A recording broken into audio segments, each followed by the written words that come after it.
black bars on the side. Again? Yeah. Oh, well. It's okay. You can see from the very edge of that machine to the middle. Is it stretched? Okay. Doesn't look stretched. The black bars are there. Is it on? Yeah, you're on. Good morning, quilters. Hello. I'm Tiffany. Welcome to my quilting life. I'm just waiting for this to load. It's breakfast at Tiffany's time where we're going to have a stack of pancakes and put them together. Anyways, let's see who is all here this morning. So Thumper's here. Thumper's here. He's going to come around and say hi right now. Oops. Chat right there. Say hi, kitty kitty. Say hi, everybody. Good morning. He's got bad breath right now. All right. Let's see. Karen is here. Denise, Maxine, Vicky, Shirley, Tracy, Mary, Lori, Gloria, Linda, Dawn, Jim, Aldea, Gloria. I said Gloria because she was talking there. Shirley, Dawn, Linda, Amy, and more. Welcome, everybody. So, if you remember 2 weeks ago, on the previous episode, which is episode 1, we started to make 9 patches and charm squares. Combine the two, and technically we have an Irish chain. Okay? Just so you know. So I'm going to recap on how I made these lovely 9 patches to match the 5-inch charm squares that I am using. Everything's so blurry. Even my own writing. What the heck? So I have 96 9 patches and 96 charm squares, okay? And I got more charm squares because I added my own yardage, which I'm going to use the rest of this as a border, obviously, like I said last time. So that's why I had, like, I don't even know how much I had, but I started out with quite a bit. So to make these 9 patches, to get 96 of them, to make whatever size quilt I am making here, I don't even know because I didn't do the math on that part. Anyways, it was 1.5 yards of black strips of black and 1 1/4 yard of the yellow color. I cut 25 black strips, okay, and 20 yellow strips, and then made strip units of black, yellow, black, and yellow, black, yellow strips, and then combine them and you get this. So 25 black strips and 20 yellow strips. Obviously, start with black, yellow, black, and then do, you know, however many that equals to, because I didn't write that part down. Oh, yeah, 10 strip sets of black, yellow, black, and let's see, where are we at? 5 sets of yellow, black, yellow. I did write it down. Look at that. So that's how we created these these 9 patch squares to go with our charm squares. Oh my goodness, I cannot talk. So yeah, that's what I used. And they're 2-inch strips, by the way. Okay, that equals a 5-inch square. So there's that. There's that. And I do not have it on the design wall because I stacked it all nicely and we're just going to sew it together. It might take a little bit to do this. So instead of getting up and down, up and down, up and down, constantly taking it off the wall, I'm literally going to build it right here in front of you, press it, and then put it on the wall. And then we'll add some borders if I can get that far today. So I'm going to go ahead now and start sewing. Oh, can I have a cold water? I did not bring one in here. Of course. Of course.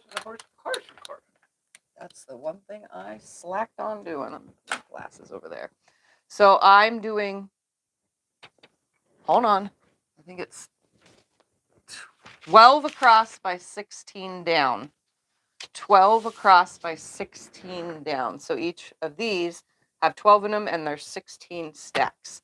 And it really doesn't matter as long as they're alternating. And I'm going to press them towards the charm square because that relieves the bulk on the 9 patch. So that's what I'm going to do. It's really very simple. This is 100% a beginner friendly pattern here. Thank you very Compared much. to your Sunday, Compared to advanced. the Sunday episodes, which is advanced, and you must have a lot of patience for it. Because if you haven't watched Sunday episodes, the last 2 weeks we're doing the wedding ring, and woo-wee! Just when I think I'm done piecing arcs, nope. I finally got them all though. I think. Did you start with 2.5 inches squares Nope. on your 9 patch block? Nope, they're 2-inch. I started with 2-inch strips for the 9 patch because 2, 4, 6 minus 1 is 5. So you have a 2-inch, 2-inch, 2-inch minus 1 inch worth of seam allowance right here. You know, just 1 inch worth of seam allowance gives you a 5-inch 9 patch. All right, here we go. So I'm gonna start sewing these. I'm just gonna one right after the other, and again, it's gonna want to go towards the charm side, so I'm just going to finger press towards the charm side. That way, when I go to put the rows together, everything goes together nicely.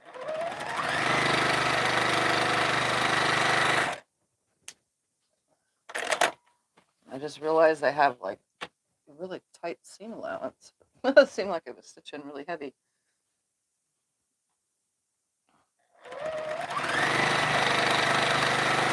I am going to move this out of the way though, because the rows are going to get somewhat long. And I'm not really finger pressing. I'm just using the pad of my finger. I do have my little presser here, but to pick it up every single time, that's there for the double wedding ring. Because picking it up every single time for this is just too much work.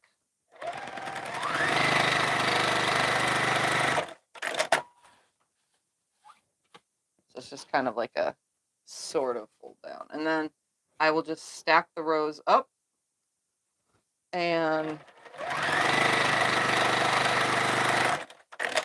out of the way, and then press them all and then move on from there. So this is pretty easy. Again, it's literally just an Irish chain. It's just a little different than a normal Irish chain, but you don't have to have them the same as every other single Irish chain out there. I just call it charm squares and 9 patches because I think single Irish chains are just charm squares and 9 patches, or squares and 9 patches. But double or triple Irish chain, now on the other hand, those are like a lot more work. Which I really want to do a triple, but I just don't have the time right this very moment to do that. Because I'm doing this. But we'll eventually get to a triple Irish chain because I know people have been requesting that one.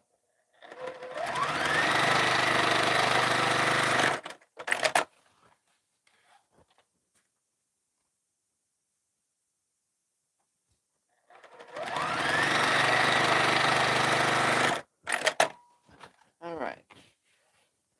So here is all that over there. All that over there. Put this right here. And then I'll just stack every row right here in front of me. I'm just going to grab a stack, sew it, and so on and so forth.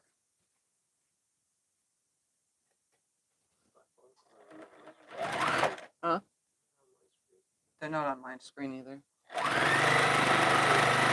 And it's not stretched, so that's a good thing. Everything seems good. Yep, it seems good, which is good.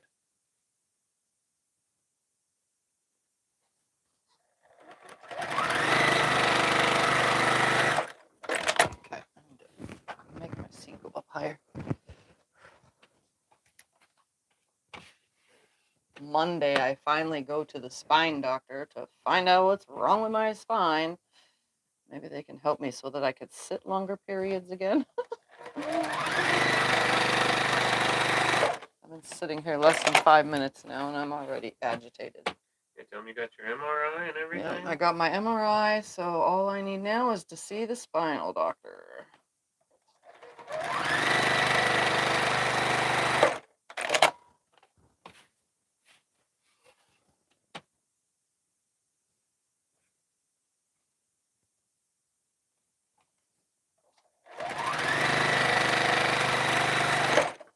I am going to run out of, I put a quarter wound bobbin in here, so that's not going to last me very long here.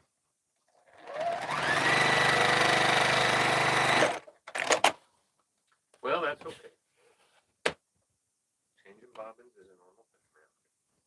Yep.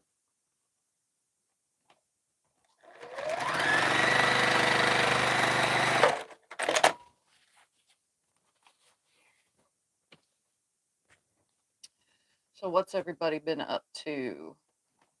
Hopefully this week has been good. Hopefully those of you that are following the double wedding ring on So Sundays are getting some of that pieced up. I know I've been trying to get mine somewhat done. I'm doing the crucial parts on camera, all the excess piecing off camera, because whoo-wee, it's a lot of work.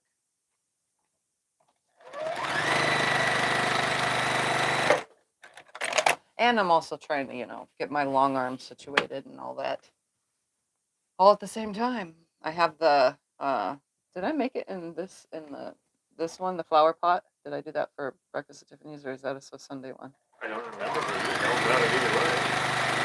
So if you guys remember, for those that watch all my episodes of everything, the flower pot quilt is what's on the long arm right now. I had tension issues. We ordered that new bobbin case because mine broke. Got the new bobbin case, and the tension, obviously they don't set it on those things when you order a brand new one. So I had to try to get it correct for my machine, but for some reason, unknown to me, it wasn't right. And then I figured out what it was. Before the thing broke, I adjusted the tension on my bobbin winder. So here's a weird one. I didn't think anything of it. I just have it winding the bobbins just a smidgen fuller, as well as just a smidgen tighter, because when I lay the bobbins on the unused ones, that are rolled up, I lay them, at the edge of the long arm table, the long part of the table. That way it's easy to grab a new one, and then I toss the other one, back towards the bobbin winder. So that way there's a whole stack of them ready for me to grab. They were coming unwound on their own, sitting on the table.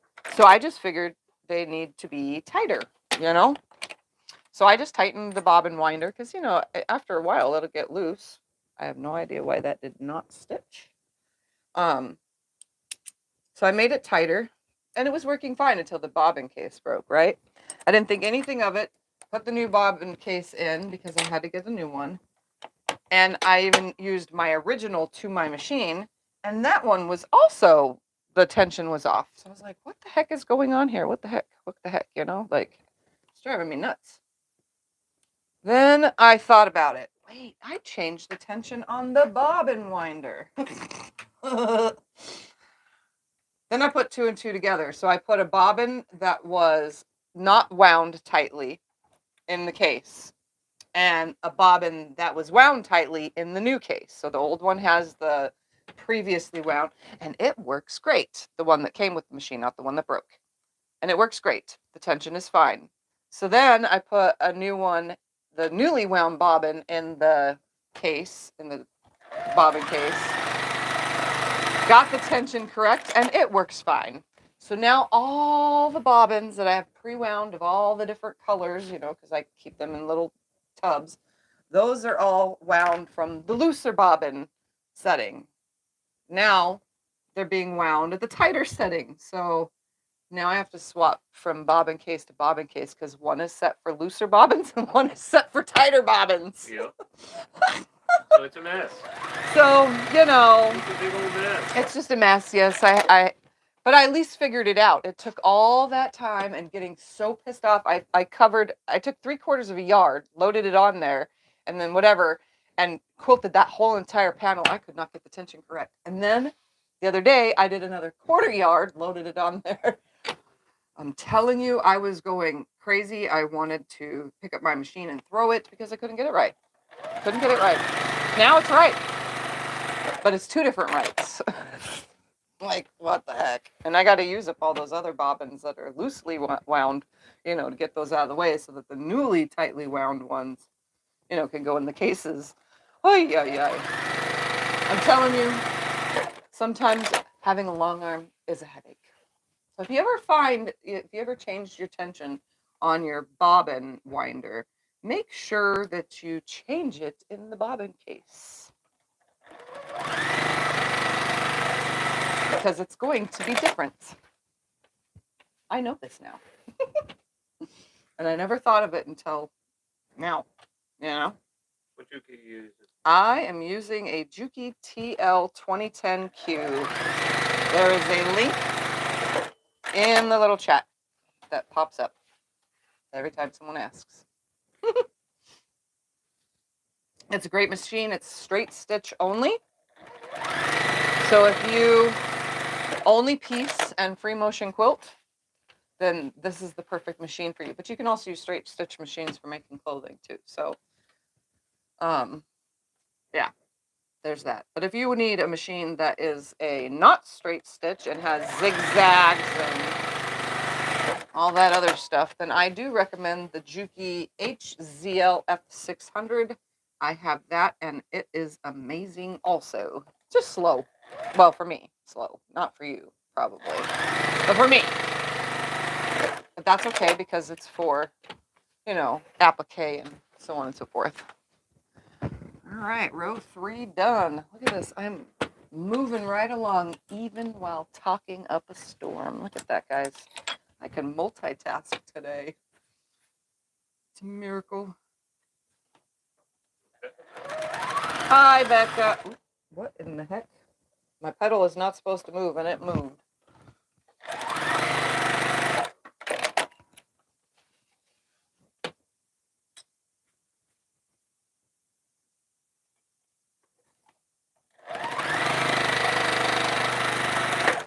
I think this is going to be an adorable quilt. Just because it's got cute little bee fabric, you know? And it goes great with the 9 patches. It's like a hive. And I think I'm going to stick with the beautiful name because I liked that one the best. Everybody trying to name it last episode. I think that fits this perfectly. So when I make my tag for it, that's what it's going to say.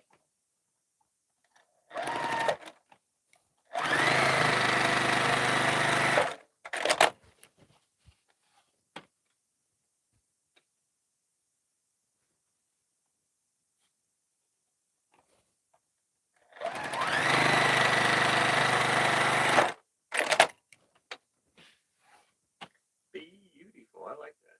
Mm-hmm.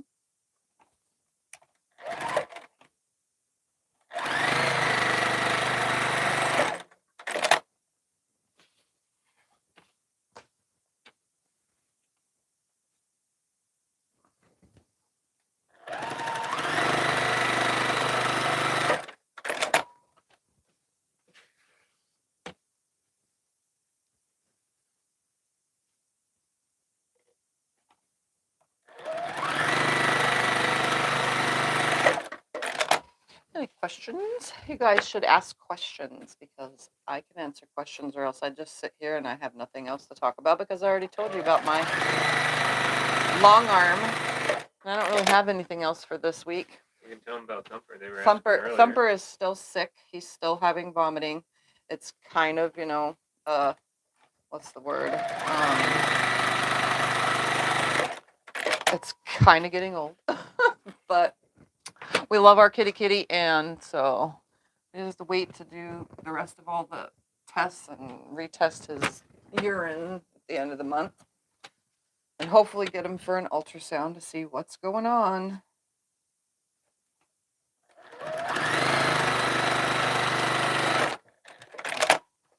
But he's a good kitty.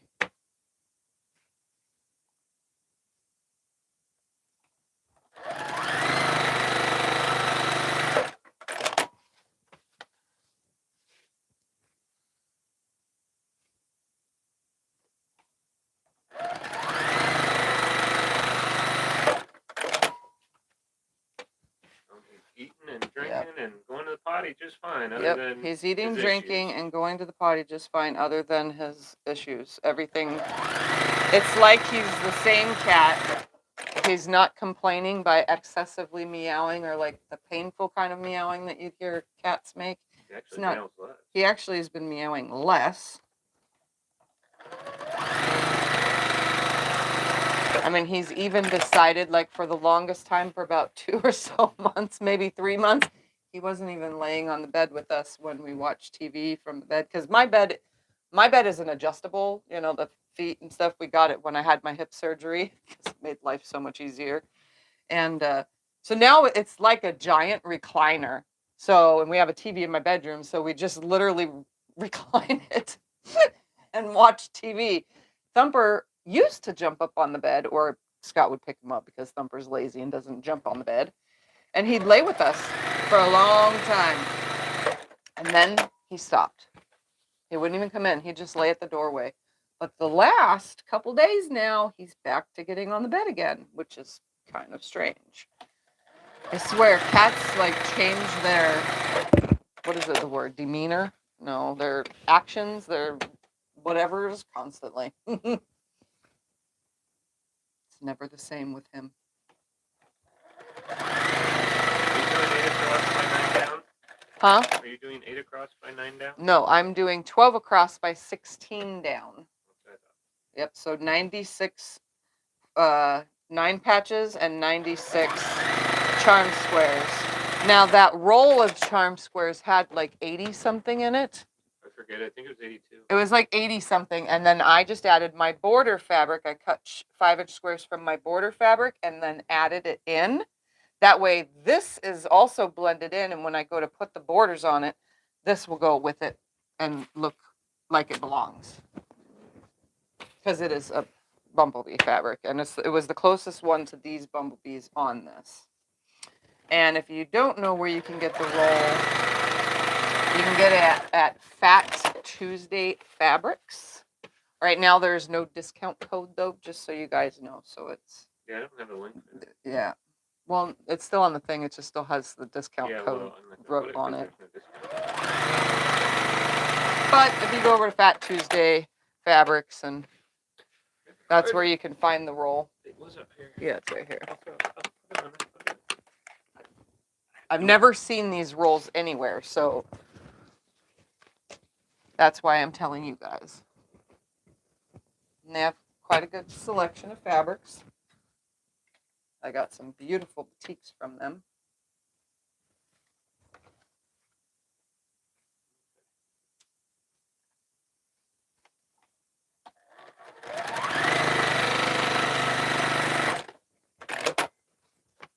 And you can tell Lucy that I sent you, even.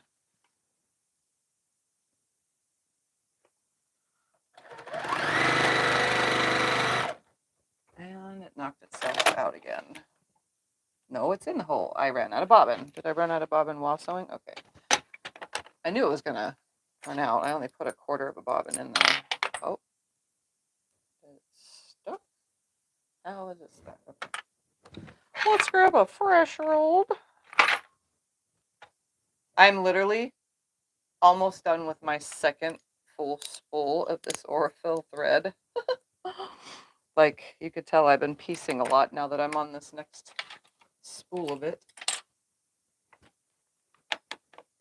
Oh, it's down there.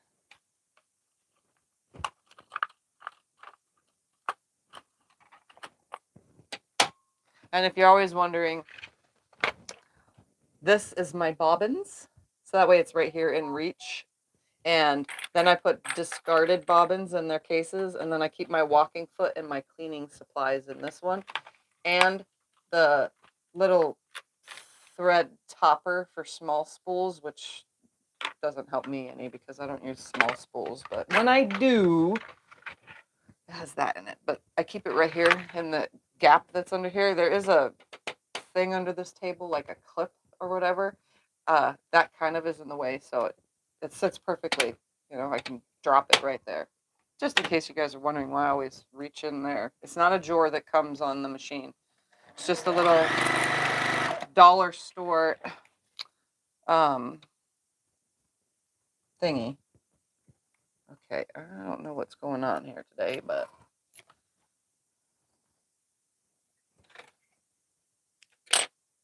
that was a weird tangle. It was the thread this time. Let's find my little threader, since I can never work the threader on this machine. I highly suggest, if you can't figure out how to use the threader like I can't on the Juki, get yourself a little hummingbird threader. They sell them at all sorts of places. A lot of my links have them. If you go to my affiliates, they have them.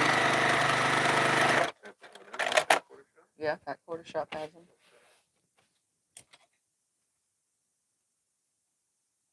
Have you heard from Eric in a while? Have I heard from Eric? A couple weeks ago we talked because after I finish the double wedding ring, we're going to be starting the Tula butterfly pattern. So we were trying to get all that sew along situated before we announce it, even though I just said it out loud. But everybody knew it's going to be a while as soon as that double wedding ring is done. But him and I are going to do a collab, which is what we've been planning since we bought the dumb pattern, you know, this whole entire time. And I got all of my Tula fabrics ready for it too. It's one of my bucket list quilts, you know, to do that. So as soon as the double wedding ring is done, no matter what else is going on, we're going to start that too.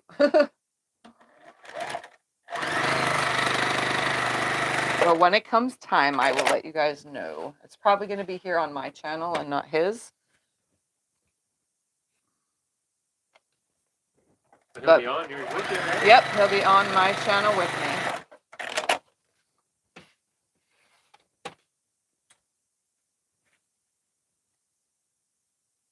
Yep. Make it fun and exciting. It won't be in person because he would have to come here every once a week to do the thing in person. So it'll be over video, but we'll figure all that out.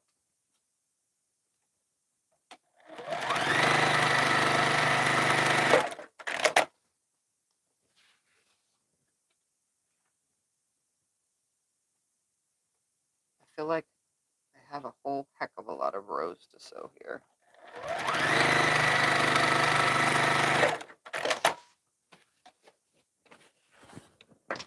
Okay, since I did a couple, I need to stand real quick for a little bit. Oh. My head's probably not going to be in the video for a minute because I need to stand. I can't sit for long periods. It's driving me nuts now. It's getting like to the point where I'm so frustrated. This one doesn't start with this. Did I grab that first? I didn't mean to. Okay. Then this. Whew, I almost messed that up. Not really, but I caught it. I could fix it at any time because they're not in any specific order. I just let the charm squares land where they land. I just stacked it all up, you know. So they're not going to be in any specific order.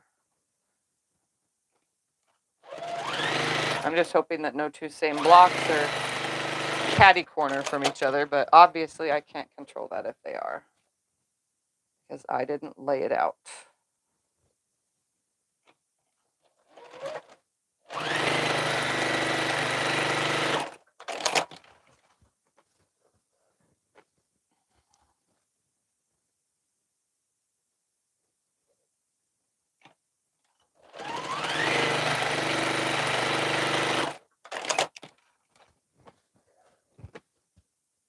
for those that are curious, yes, I still use my knee lift when I'm standing. It's quite the workout, honestly. Because I still have to lift my foot and put it on the pedal, because I don't obviously stand here on one foot and put it on the pedal. I put it on the pedal just to sew, and then at that same exact time is when I have the knee lift. And it's technically still my knee that hits it. If my machine was raised, I probably wouldn't be able to. But since my machine is still sitting as low as it is for sitting, it makes it easy.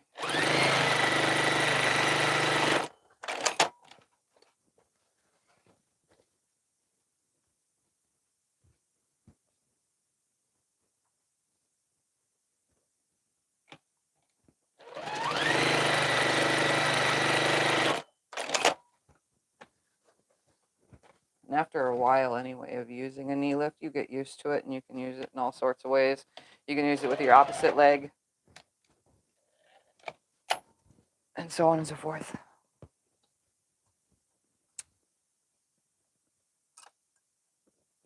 What is getting stuck up here? There we go.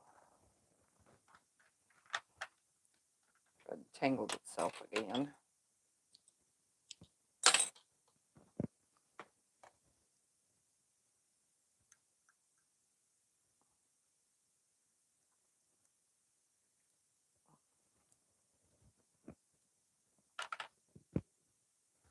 All right.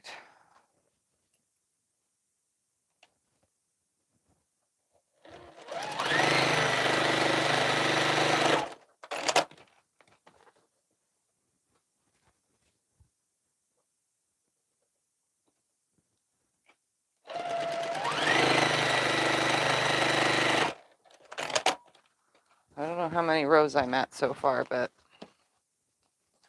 when I get to one row left, I'll have Scott turn the iron on so that I can press all these. How many you got left? 1, 2, 3, Okay, so 4, 5, okay. 6, 7, 8, So that's 9 the rows stack. What you have left. to do is say that's the stack. Oh, I'm that's the asking stack. For me, so Oh, I for knew. you. Yeah. Oh, yeah. Just say, right there's the stack, so I can keep it on it. Yeah. When I get to the last one, that'll mean turn the iron on.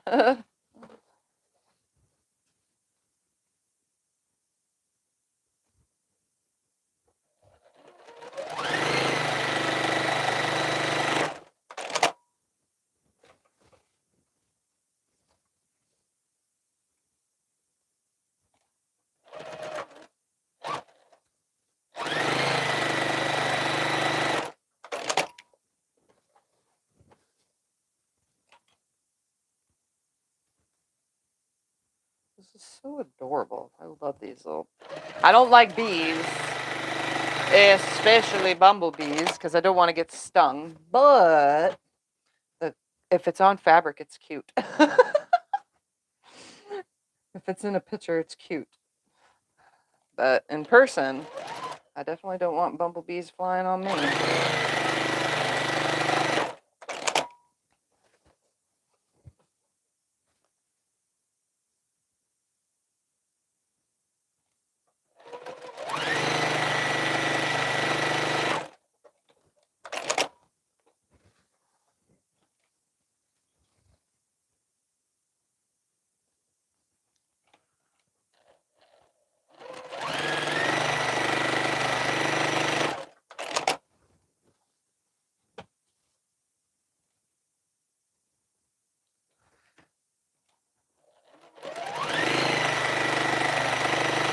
Any questions or anything? No, they're talking about Thumper and probiotics, but I don't know if that will help. Oh, yeah. Well, we think it has to do with the blood in it. Yeah. It has to do with his urine. So I don't know if probiotics will help. Whatever it is, it's kidneys or bladder with Thumper. So I don't think probiotics would help with kidneys and bladder.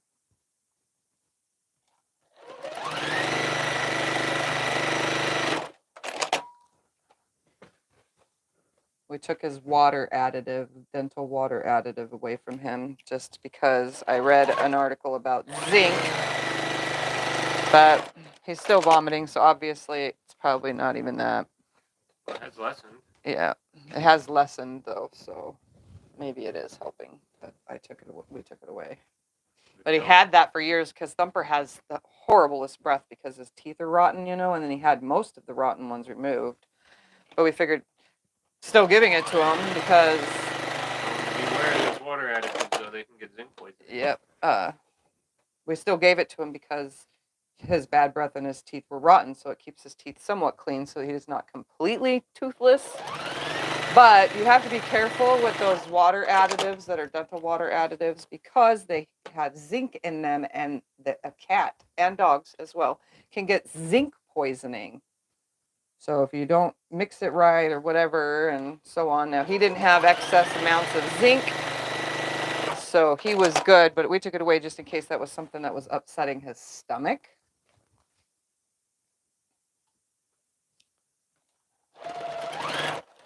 Yeah, I read an article. So you just have to read the labels on the dental stuff because zinc is not good. I mean, excessive amounts of it.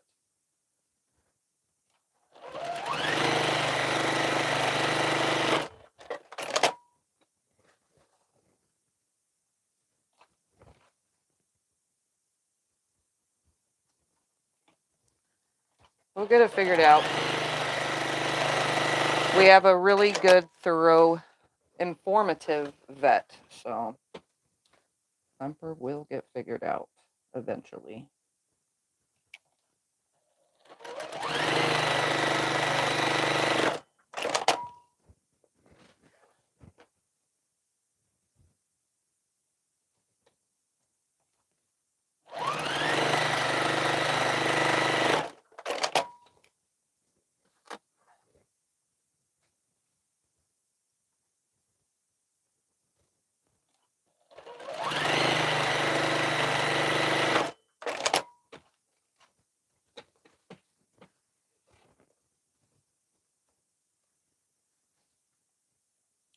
Welcome to those joining in. I'm just sewing 9 patches and charm squares. Essentially, it's a Irish chain, single Irish chain. All right. Next. Getting there. 16 rows is a lot of rows to sew, especially since I'm not web piecing the whole thing, but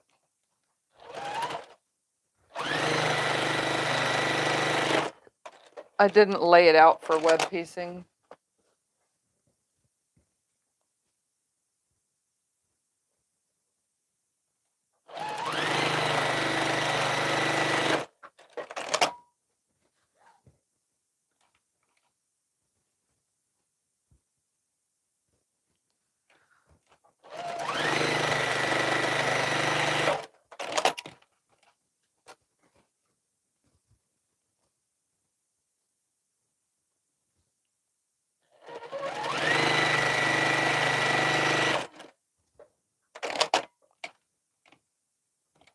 I gotta swap legs for a minute.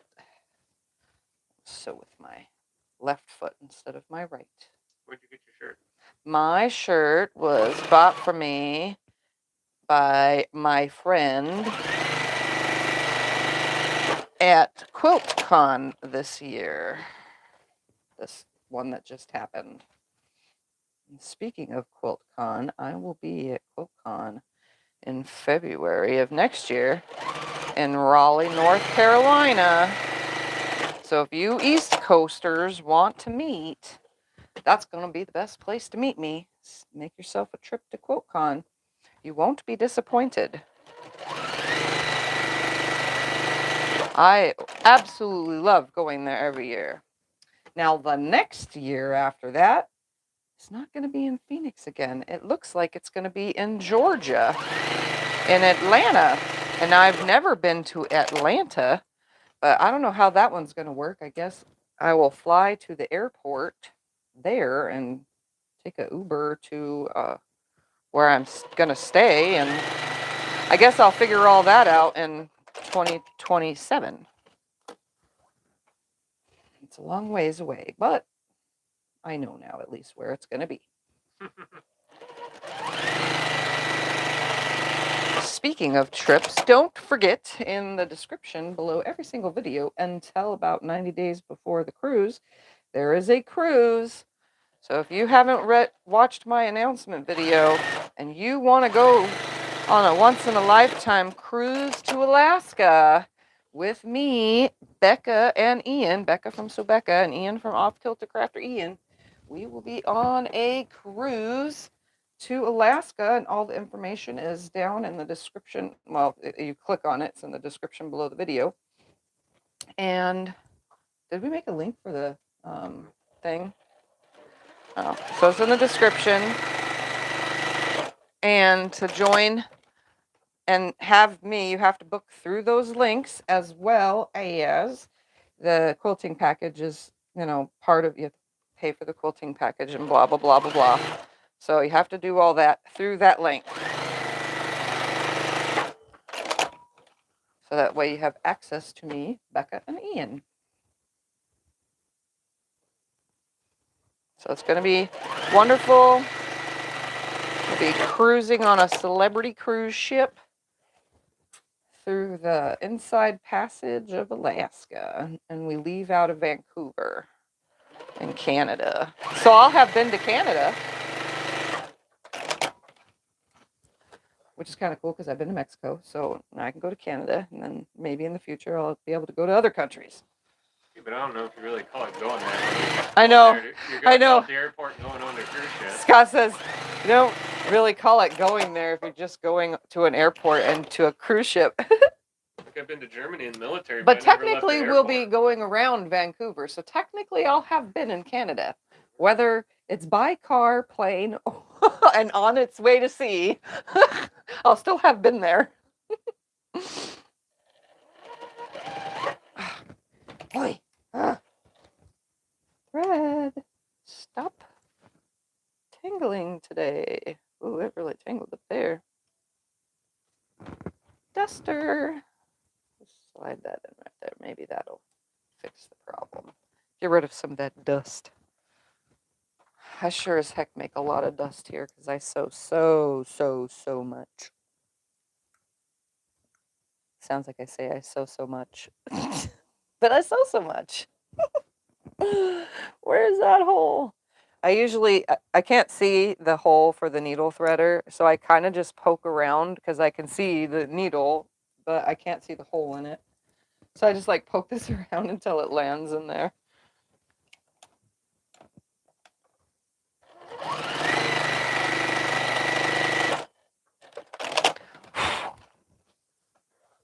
Released that dust and now it's blowing around right here.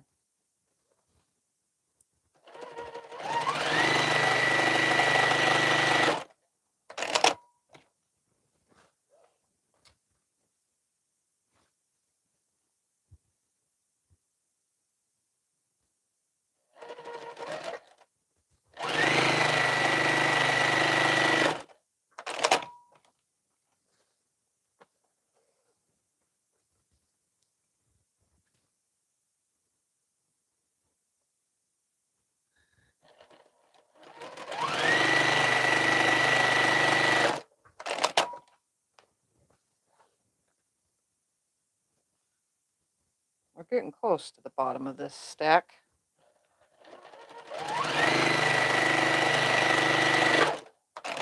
Any questions?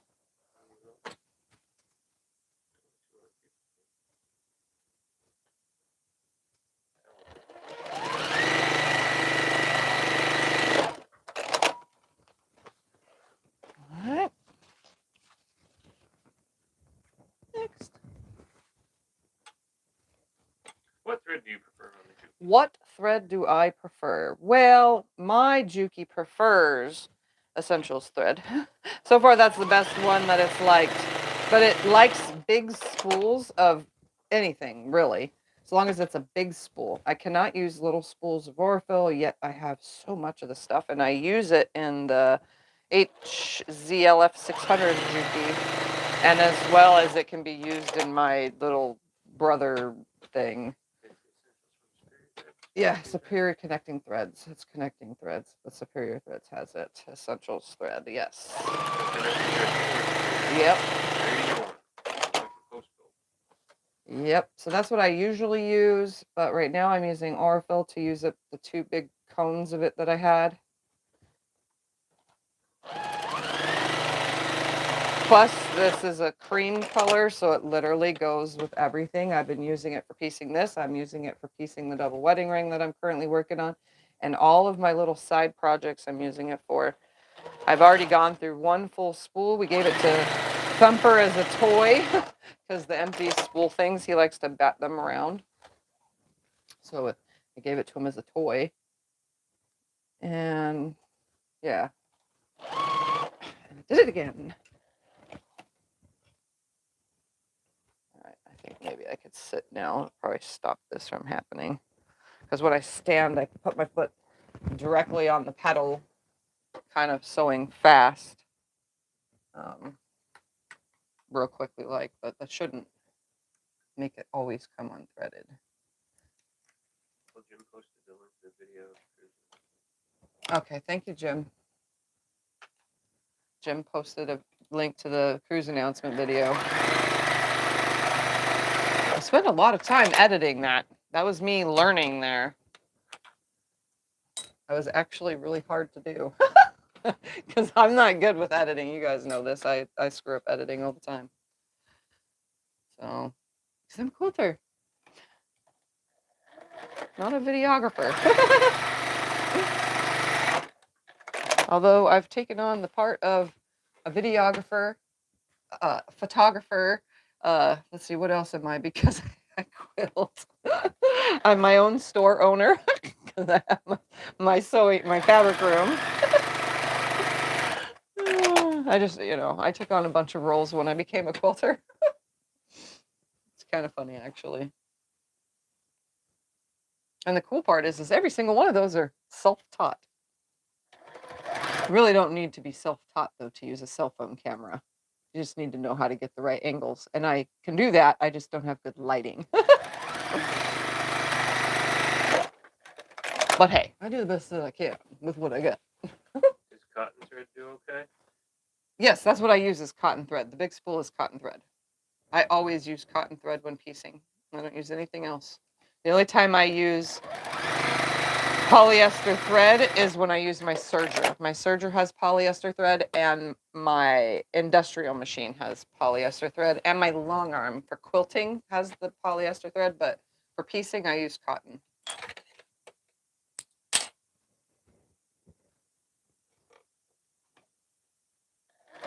But you can use whatever you want thread-wise. I don't think it really makes a difference. Some people shy against the whole polyester thing, but it sews your seams, and polyester is a bit tighter spun than cotton. So, what'd you say? What was the question? How long have you been quilting? I have been quilting for pretty much 9 years almost now.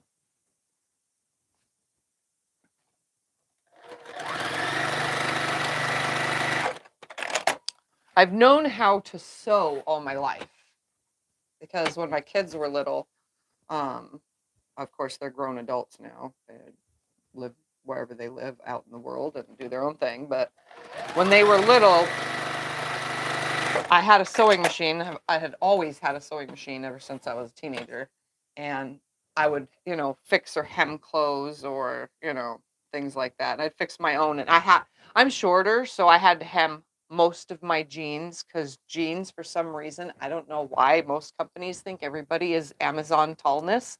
So they should, women's jeans aren't like men's where you can get 34 longs or 32 longs. Women's just are all one size, and I'm not tall. So I've always had to hem things for my height. So I've always sewn, just not quilted. And I never thought anything of it then. I knew what a quilt is. I just didn't know, oh, this, okay. Until 9 years ago.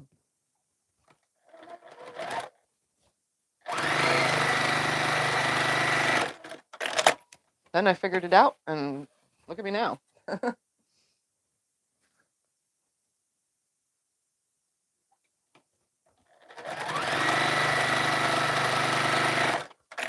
And I'm technically an advanced quilter, but I do a lot of beginning stuff because of my audience.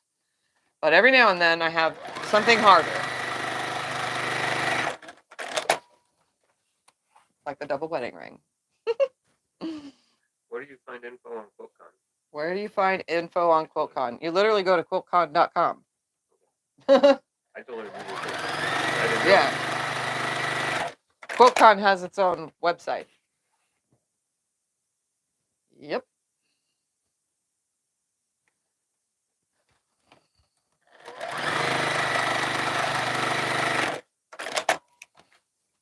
It's the Modern Quilt Guild that puts it on every year, and it's always in a different place.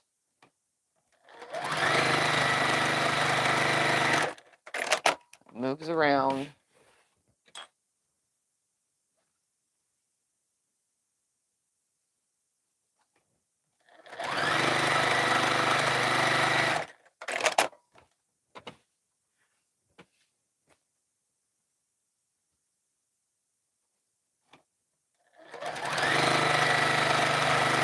I do somewhat day want to go to the International Quilt Festival in Houston, Texas. So someday that's one of my goals for quilt shows to go to.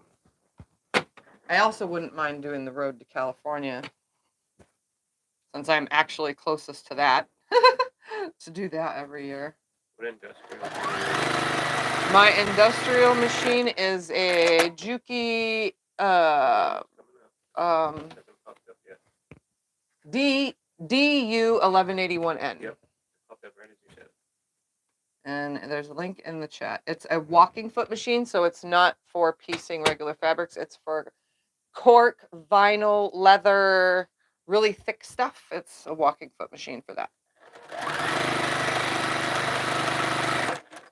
And what type of long arm do you use? And my long arm is a King Quilter Elite 2 special edition, but that only means I have a big screen for mine, not a little tiny one.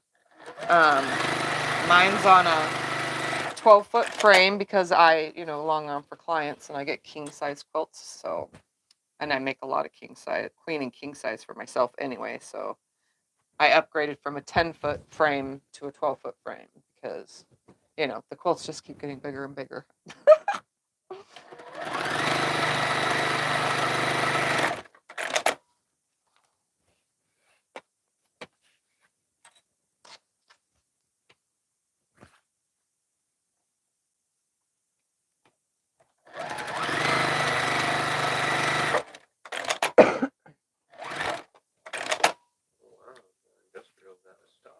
Oh, because it's a popular machine.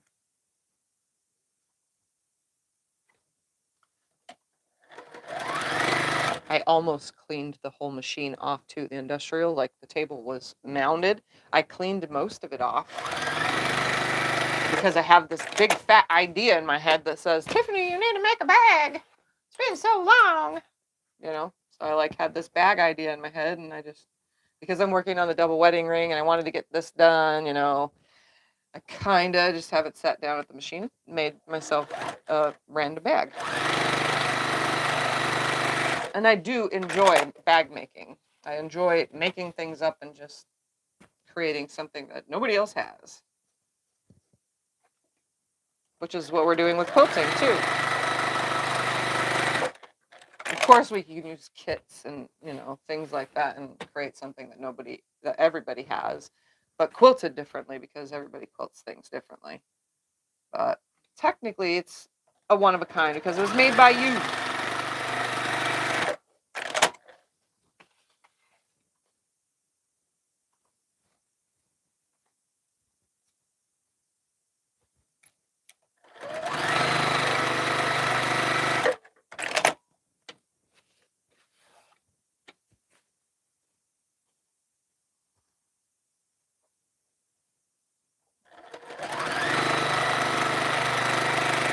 Do you have long arm quilting videos? I have long arm quilting videos. Yes, they just play music and you watch the machine move around. Most of them are in fast forward. Some of them are kind of a little on the slower side, like my, I guess, natural sewing, my natural quilting, which is kind of fast. So, but there's a lot of them. Different. It's just mainly for ideas. So that way, when you need an idea for a long arm, you can go to my long arm quilting playlist. Most of them say it's some kind of design or I'm quilting a specific name of a quilt. Yeah, you got a playlist. I got a playlist though of long arm quilting, and then every now and then on Sundays I've done long arm quilting, and I've done one since Breakfast at Tiffany's. We finished a project and went out there to the long arm. Yep. So sometimes they're mixed in. It's not a highly watched video on my channel, so they don't really. That's why I don't film them anymore. Although I've been requested so many times since everybody's realized that I don't do them anymore to start long arm quilting again. And I mean, I do have a quilt on the frame that I can make a little short of at least one block or so on it. But other than that, it's hard to film on the long arm because the camera shakes.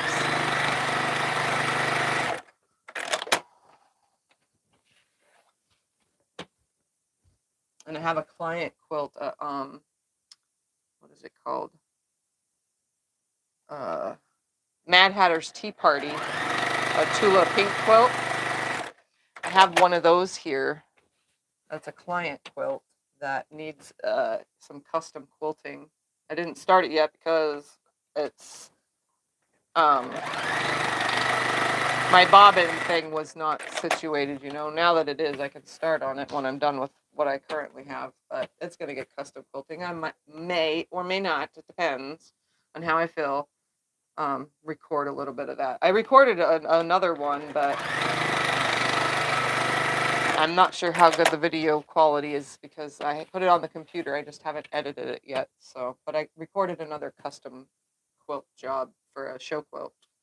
Just haven't shared it. I gotta edit the video.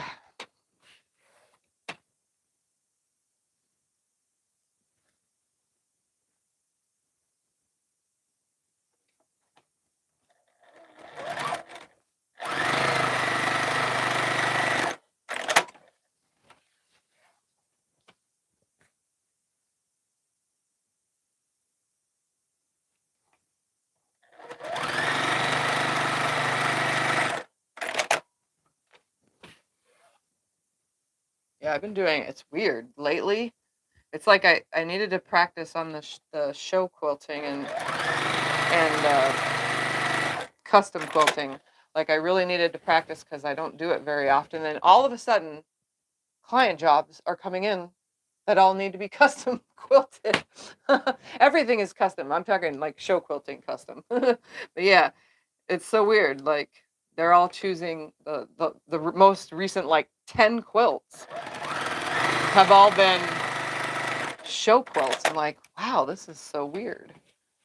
I started doing it, and then I guess everybody's like, oh, okay, I like that. Okay,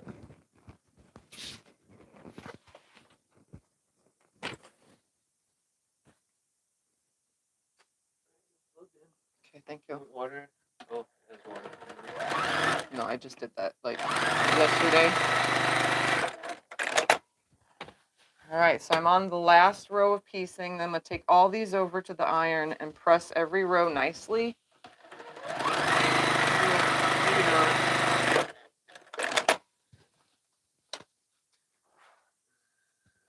Or not. You shouldn't have left the vinegar in there. It ran through this whole entire time. Well, yeah, it just oozed it out all brown and stinky. Ooh. Oh, well, the iron cleaner's right here. Here. Ooh, it's smelly. You squeeze it onto the thing. What happened to the other stuff you had to do? It's, sorry guys, here it is right here. You want to use this one instead? I don't care. Which one do you want me to use? It doesn't matter. Both of them are the same thing. Oh, okay. The iron, we cleaned the iron and let the vinegar in there. And it just came vinegaring out and made a mess. And it really smells like vinegar in here now. Oh yeah. Really Here, strongly over like. here, it is super strong. Whew! Forgot to dump the vinegar out after cleaning the iron. That's my bad. I gotta go use a scraper. You're gonna have to use the other one. Okay. It's all over. There's stuff that needs to be scraped off. Okay. This is. All right.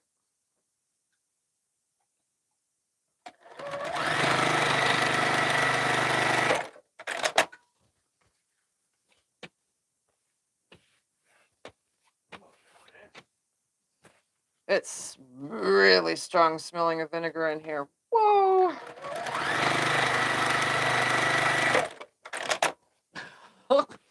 That'll clean out your sinuses. I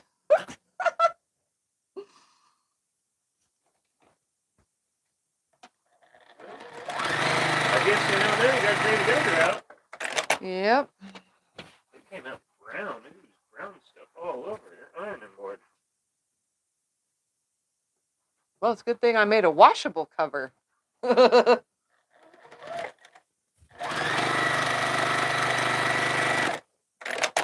you can use junker number 2.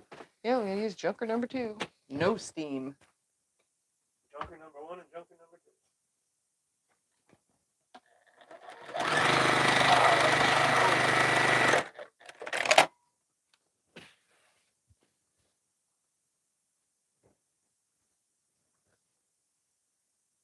Sorry, guys. All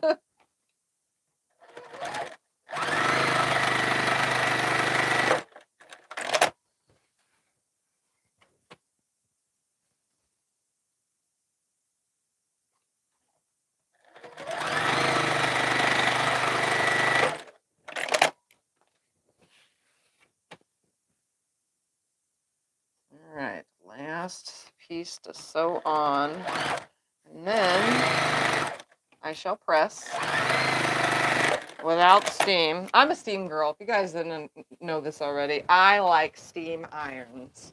So I go through a lot of irons because, well, our water here is hard, and I don't really want to go buy a buttload of distilled water when I put, like, when I'm ironing, we fill these with water to make it easier to pour it. And we keep a bunch of these in here for the iron. And I pour it in there. I literally go through 2 of these a day. So if you imagine I buy a gallon of, distilled water, I'm going to go through 2 of these a day. It's going to be gone in 4 days. So, it's easier if I just buy cheap irons and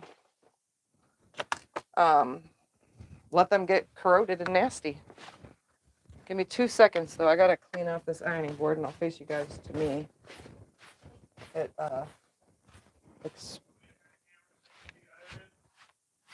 was just gonna do it.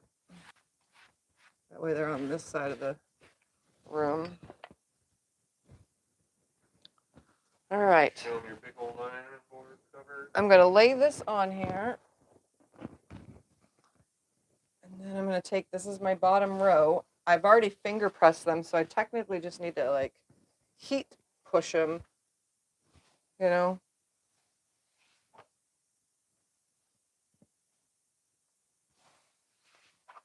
one side.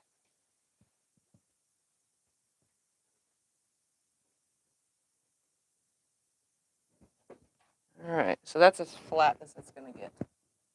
I really like steam because it makes it flatter, I think. That's personal opinion. And the new ironing board, the steam goes through it so good. The way I put the foam underneath. I don't like the spray bottle idea because that's more work. The less work I have to do, the better. Plus, I will be shrinking it if I spray it all with water.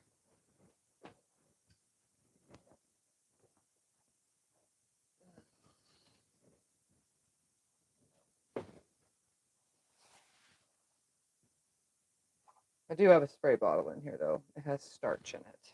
So my starch bottle. I don't use it very often because I don't use starch all that often.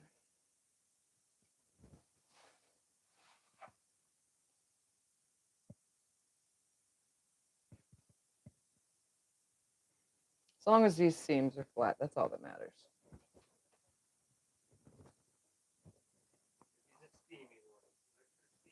Yeah.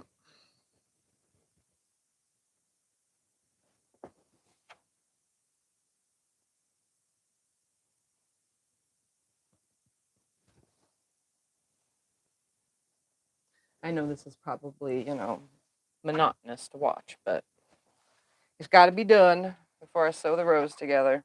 I mean, I've done it without that and then pressed it afterwards, but, you know, it's easier to press first, sew, press, sew, press, than it is to sew it all together, then press the whole thing at once.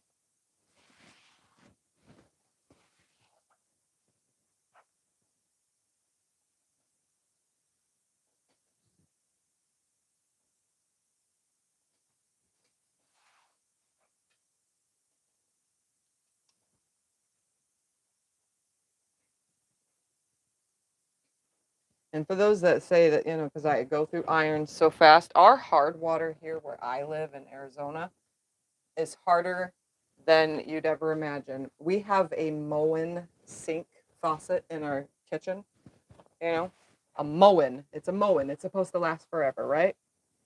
It's the expensive brand.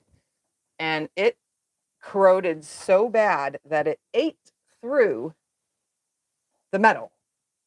Yeah, it's eating through the metal on the sink. And only, what, 9 years, 10 years since we replaced it? 9 years, I think. Yeah. Our water's good. I drink tons of it every day. I drink gallons. Don't hurt me. It's corroding your insides.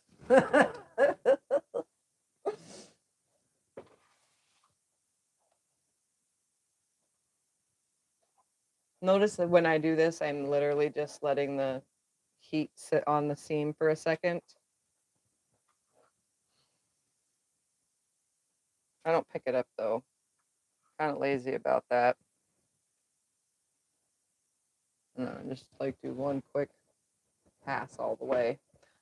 Guess I don't press like other people.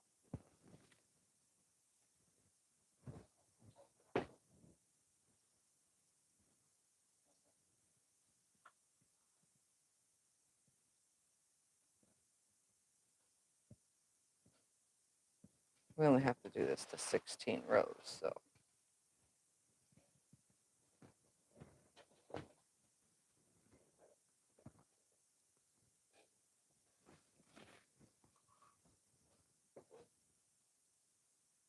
It's gonna be so cute though.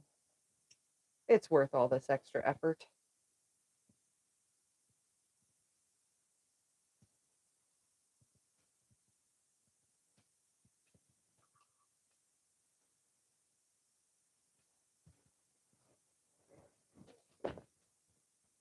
I need to take a drink of water, guys. Sorry.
Ask questions, guys.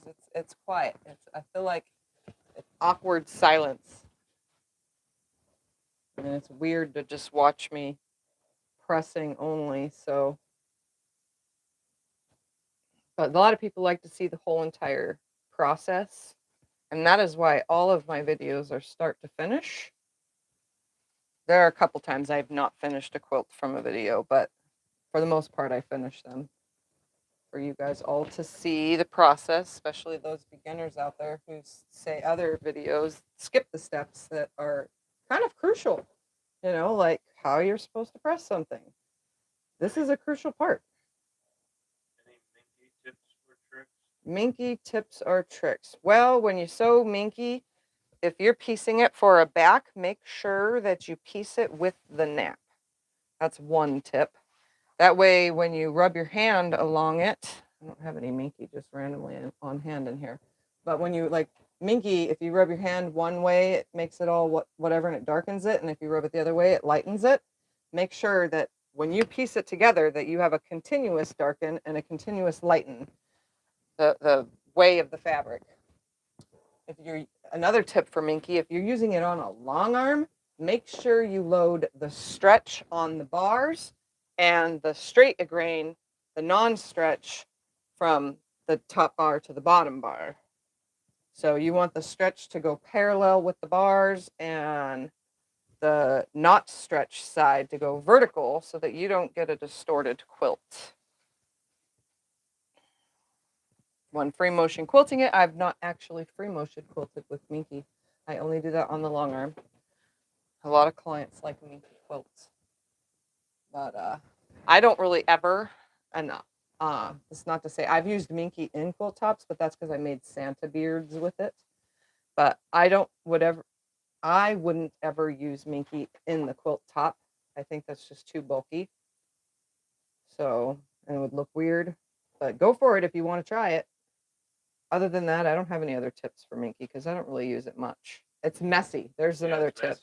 It's very, very messy. It gets stuck, like when you cut it on your cutting mat, it literally will get stuck into your cutting mat. So you have to take an eraser and erase your cutting mat clean because it's very, very messy. So if you're going to use minky, make sure you know that you're going to be making a disaster. So you might not want your pets hanging around right there so they're not breathing it in, or yourself, because again, it's messy.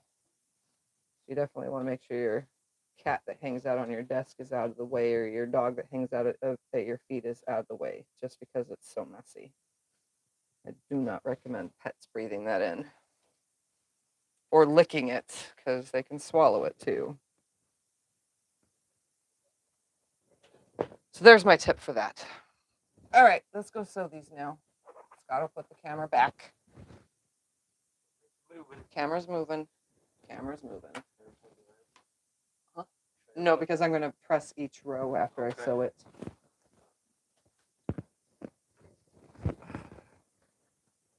All right, here we go. So this is my top row. So this is my second row. I'm literally just going to grab these right sides together and sew them through.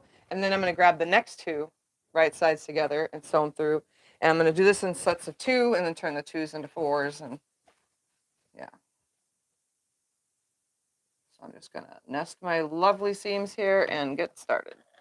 Is there a way to heal a self-healing cutting mat? Is there a way to heal a self-healing cutting mat? Well, it's supposed to heal itself.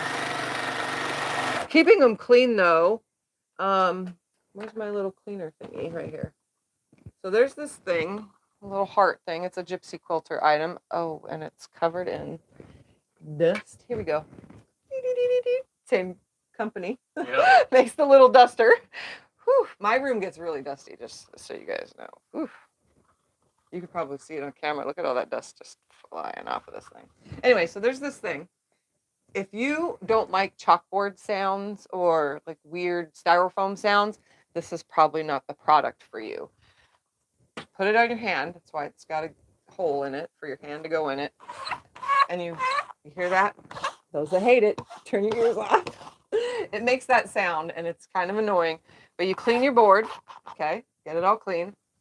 Take it to the hot bath. Take it to the shower. Put hot water on it, right? Clean it. And then set it out in the sun. And then it'll re-heal itself back up. Because this gets the yuck out of the creases that you've been making from cutting on the 10-inch line 500 bazillion times. Now you have a crease and it's kind of always there. Clean it up. Okay, and you can just clean it up with an eraser too. Like if you have, I used to always use the eraser. It works the best. So if you have an eraser. You can get these at the dollar store. Erase those lines like this. It does make a mess. That's why I use that one now instead, because the eraser does make a mess. Clean in those cracks and crevices. Take it to the hot shower or bath, whatever. Just throw it on the shower floor. Heat it up. And then dry it off. Take it out to the sun and let it sit flat on the ground. So if you have a concrete, or wood or whatever patio, lay it in the sun and let it sit there. We don't do any of that. That will heal it. Or you can be like me and just get a new one each time. Well, it's reversible. We flip it over and use the other side. It's reversible. So I use a Fiskars. So I use the crud out of one side. And as you guys seen, sometimes I have a gray mat and sometimes I have the light gray. So sometimes it's dark gray, sometimes it's light gray. Technically, that's for cutting your dark fabrics on the light side and cutting your light fabrics on the dark side. But who wants to flip the mat constantly? And I don't want mine to move, so mine's taped down with paper tape. But since this is reversible, I just use the heck out of one side until it can't be used anymore, and then I use the heck out of the second side until it can't be used anymore. I move it to the other room because that one's ruined already, and this allows a newer one in that other room, and then I put a new one in here. So I constantly just get a new one. They're only $38 for the big one. And if I'm buying a new one every year, 6 months on one side, 6 months on the other, and then you get a free one. And then I get a free one too. When they get ruined, Fiskars replaces for life. So I also get a free one in between there. As long as you show proof of your receipt. And the damage on it, like this one has gouges that I don't even know how they got there. They're not from a rotary cutter. It just, something fell on it maybe, I don't know, and just ruins it. What material would Velcro work with? What material would Velcro work with? I don't get it. They're wondering if it would work with microfiber. Would Velcro work with microfiber? I'm not sure. I don't use Velcro on anything, so I don't know. I'm just nesting my seams here, making sure that my other seams don't flip along the way. Just so that you guys know if you're curious as to what I'm doing here.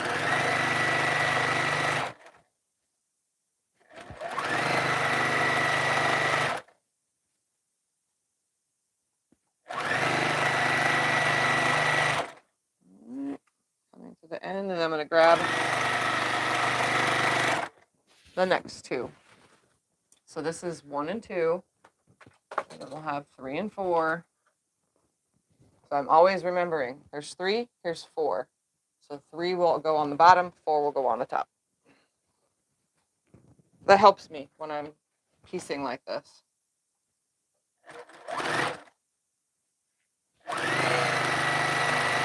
Instead of putting it back on the design wall.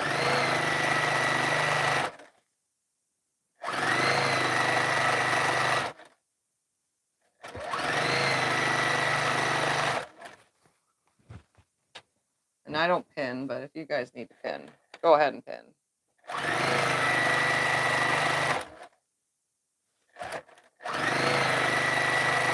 The most you'll ever see me pin is when we start putting that double wedding ring together. And you'd be like, oh my goodness.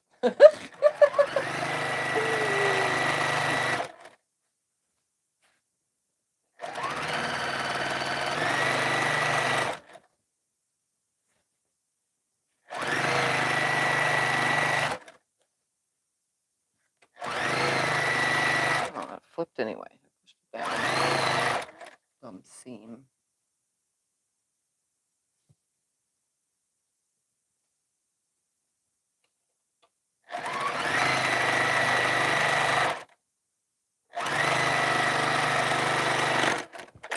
Oh, I don't know why I did that. All right, next.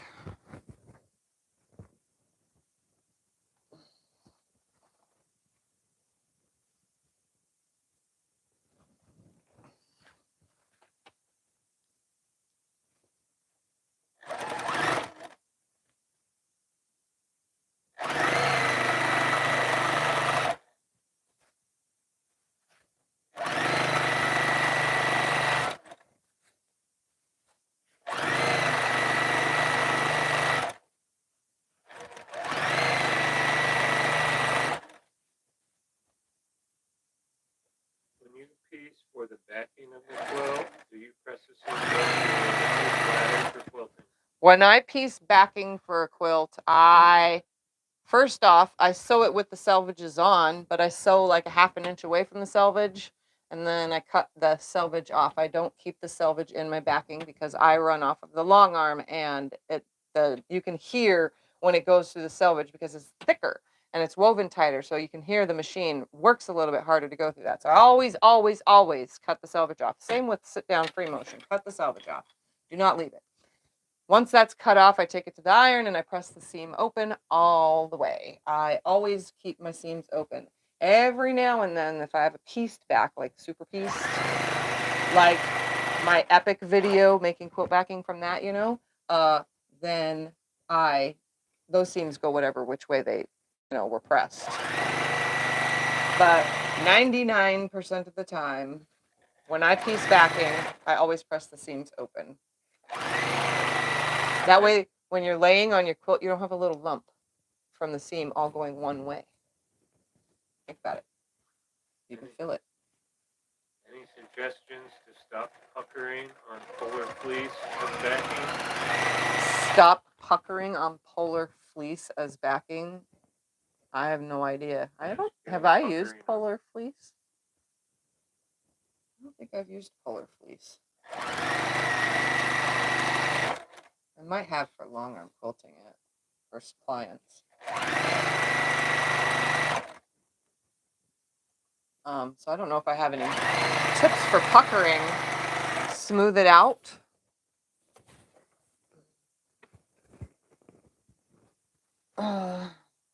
I don't know. If you're free motion quilting it, it's probably going to pucker because you're free motion quilting it on a sit down.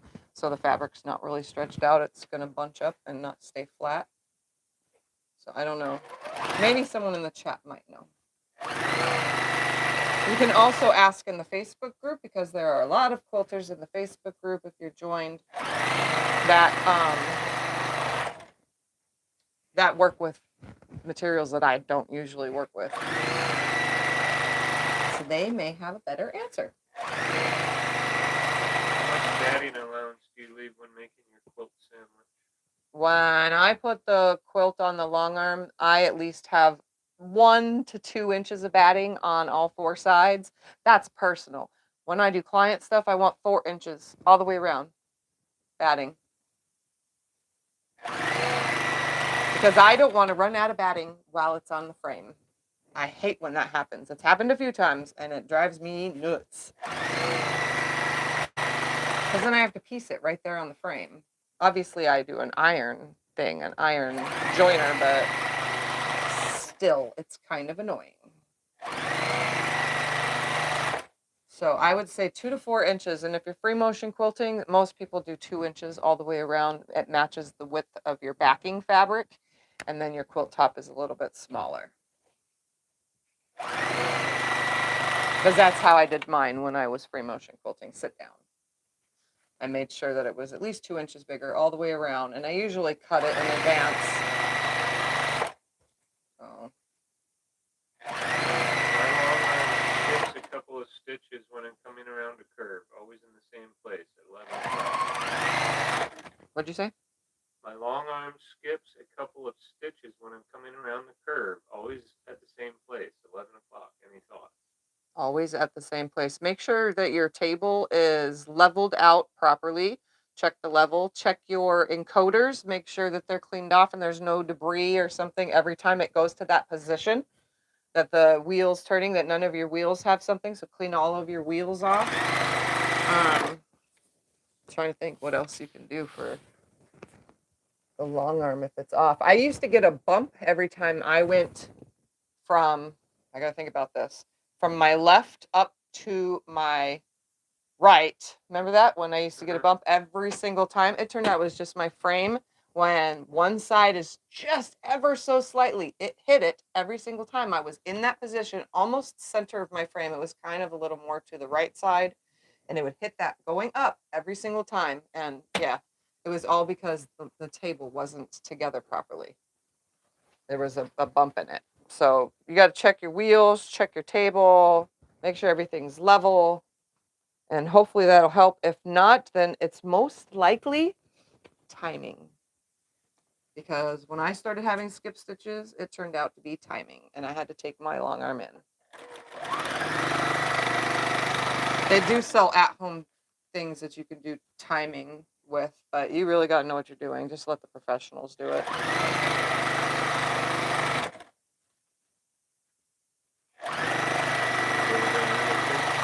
Huh? English paper piecing? No, I'm not really a hand piecer, so I have not done it. I hand pieced, yeah. I've done regular paper piecing though, plenty of it. All sorts of different ways. A pattern, homemade little patterns off of phone book paper just as, foundation paper piecing. I've done it a lot of paper stuff.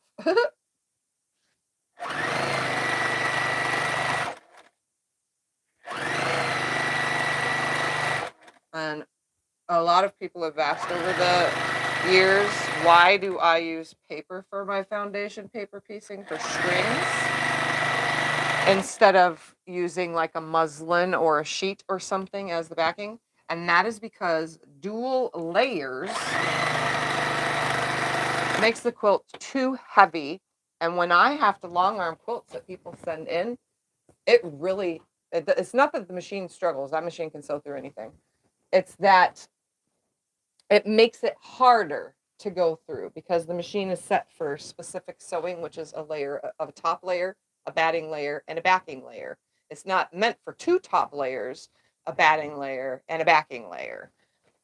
So I don't ever piece like that because I long arm my own quilts and I really don't want to long arm the two layers. So I always use paper for any kind of string quilt foundation stuff, anything that needs foundationness, I use paper.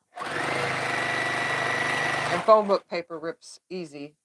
Tissue paper is too thin and falls apart while you're sewing it. Phone book paper is thinner than regular paper, so it's easier for me.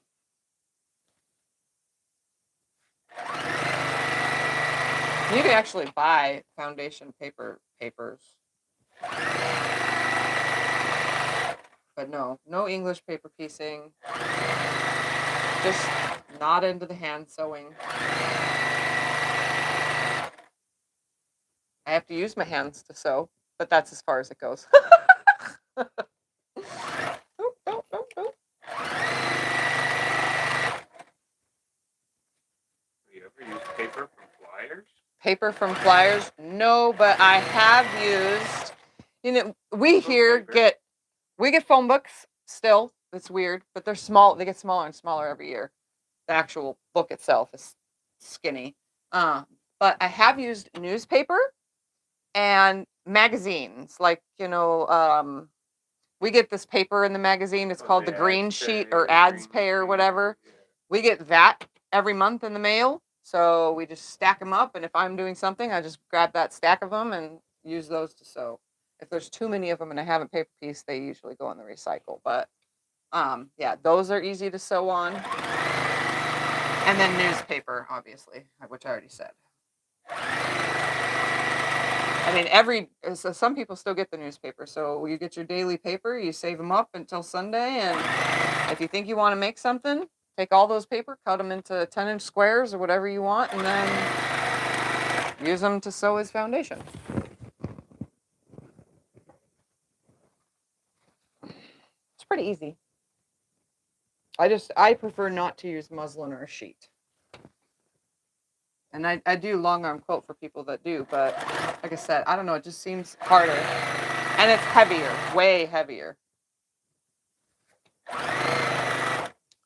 But unless you live in a very, very cold area, you don't really want that heavy of a quilt. Yeah. I mean, honestly, you don't want to be sweating to death. You're actually supposed to be cooler when you sleep to keep you sleeping better.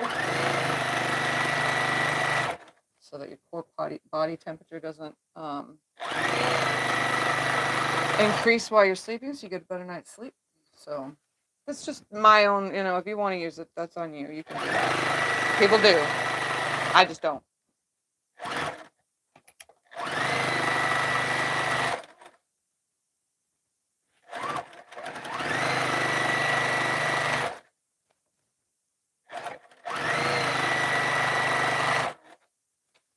Am I out of bob? Yep. I knew it. All right. Next bobbin.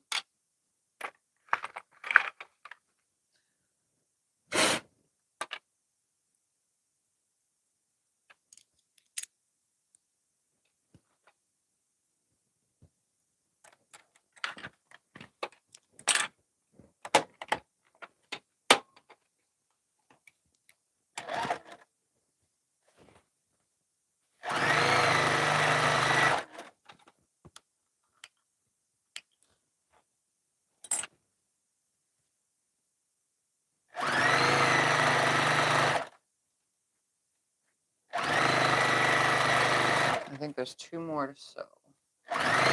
Together, and then I shall press.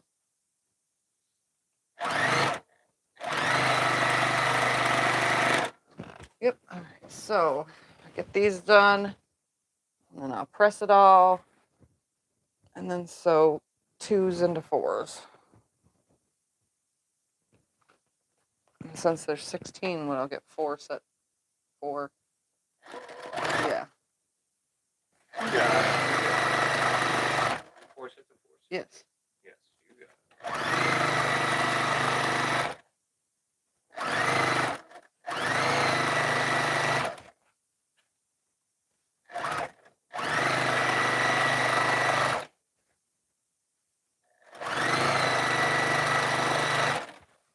These are probably the easier quilts to do when they're like this, where every other block is something and it matches right up.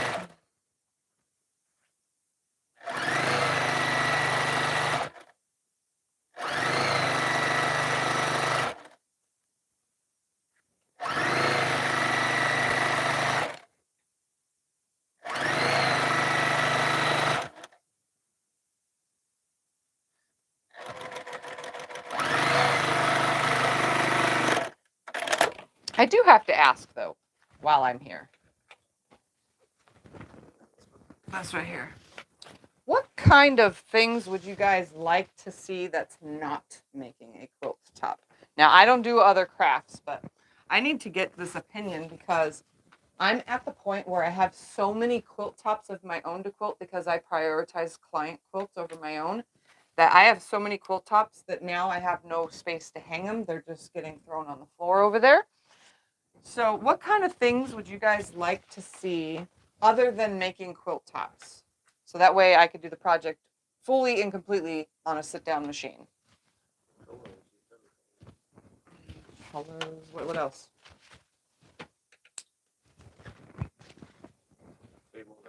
Table runners. Okay, I've done table runners, but we can do some more table runners.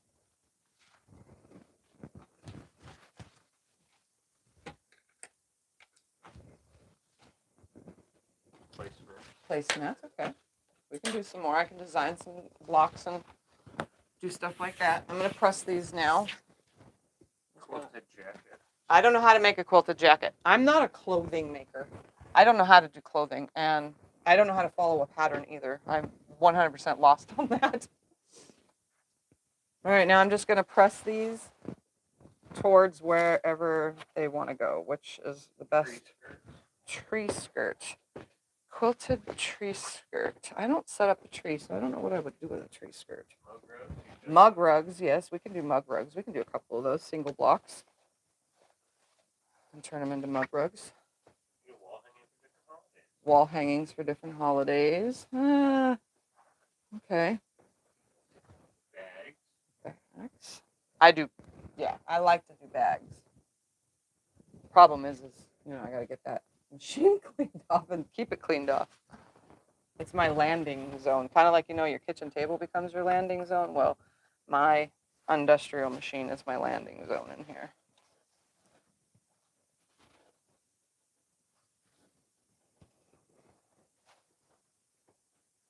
Table toppers. We just gave away Table toppers. Yep, I just gave away a bunch of those for Mother's Day. I make those. Sorry, I'm trying to push this all back a little bit. A lighted wall hanging. A lighted wall hanging? What does that mean? I don't know. You mean Like like it has putting- a plug onto it and it has lights around it? You mean like the Christmas tree type one where you put zipper buttonholes in it so that you can insert lights into it and then plug it in and hang it on the wall? I've seen those before. Again, I don't decorate, so that would be weird for me to do. I mean, I do decorate, but I just decorate with my tiny little You tree. can just do wall hangings for holidays. We can just do holiday wall hangings and things like that. What else? Any other kind of stuff like Wallets, purses, okay, tote bags, wallets, purses, tote bags. rope bowl. I don't know what that is. A rope bowl. I won't do a rope bowl. And also that jelly roll rug thing. I mean, I've thought about it 500 bazillion times. I mean, if I make it, I have to keep it and use it somewhere in my house because it would be too expensive to ship it. So that's the only reason why I haven't made one, because I don't know where I would use a rug in the house without Thumper claiming it to be his spot, you know? We don't have any rugs around here. Laundry bag, sewing machine cover, makeup bag. Sewing machine cover. Now, I have been meaning to make myself a sewing machine cover. Pin cushion, organization bag. Pin cushions, organization. I wanted to make one for the rulers, remember, for the long arm, but I never ended up doing that. What would you like to make that you haven't had time to make? What would I like to make that I haven't had time to make?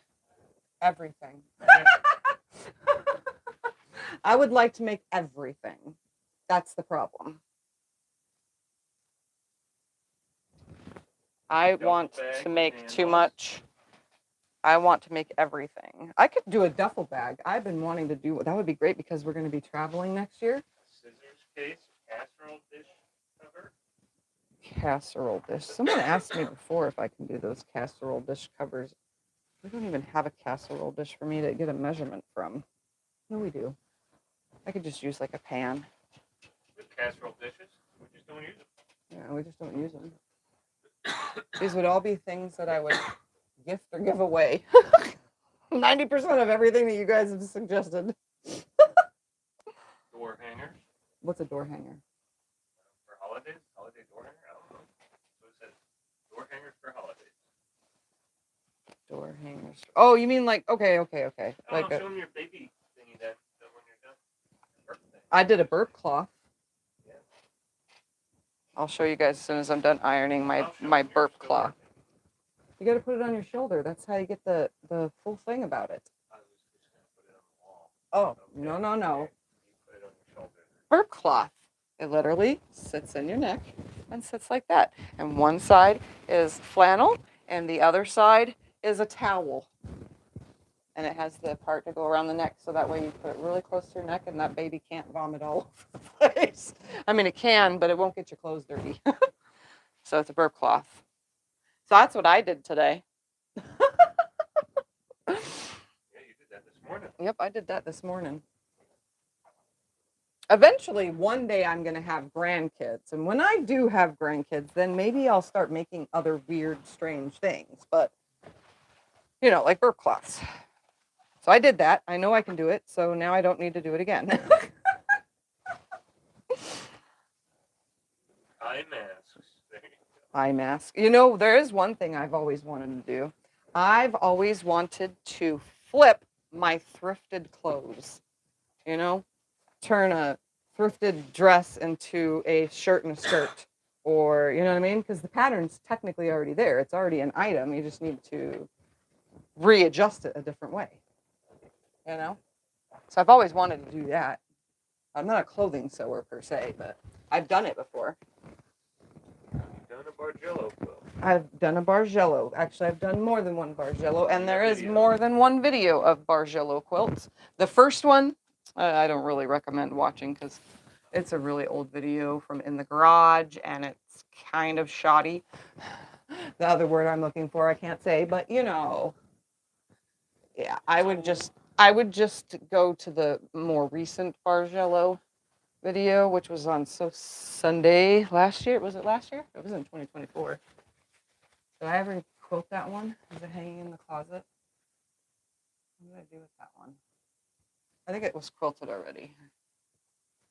It might have been sold.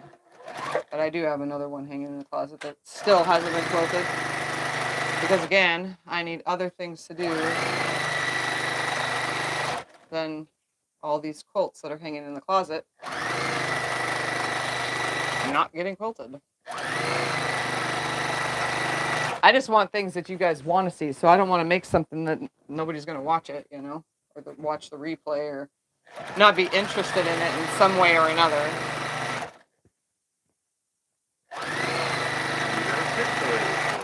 I have done a pixelated. I did a pixelated, what is it called? Spider-Man. And I've done pixelated Darth. Was it Darth Vader? Yeah. No. What was it? The Minecraft one? I've done Minecraft, which is pixelated stuff. No, it was Spider-Man. Star Wars. It was a Star Wars one. That one was pixelated? Yeah, that was pixelated. It was Then I'm thinking of a different one. Darth Vader. Yes, it was Darth Vader. It's in my pictures on my business page, maybe? They were all for kids. They were kids' quilts. The Stormtrooper. Stormtrooper, that's the one I did. Yep. Karen knows because she did all the... Yeah, Karen does all my pattern stuff, so she knows. She knows what I've done. And she miraculously knows all my off-camera stuff, too. It's so strange. But that's because she has access to my Facebook photos, too. So she could see what I have done. If I've posted it, I've done it. All right, so there's a set of 4 now. Now for this one.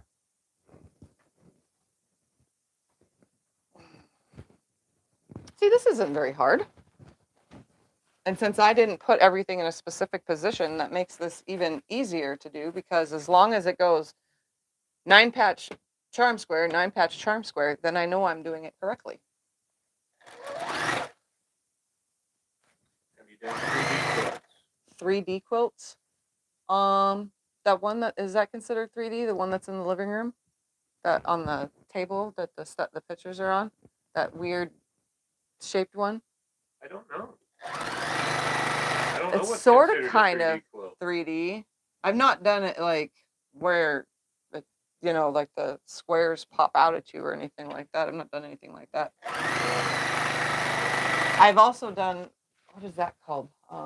Raw edge glue down applique instead of applique. Glued down applique because it's applique but glued. Yeah, glued. And then I went to the long arm and just scribbled over the whole thing to hold it all down. It's not actually applique. It's hanging up on the wall up there. Illusion has 3D effect quilt. I've done illusion quilts. Yeah, well, that's what she's saying. Okay. She's saying All illusion right. has a 3D. Yeah. Well, then I just recently did one because that one's an illusion right there. That orange one. The Fiesta quilt.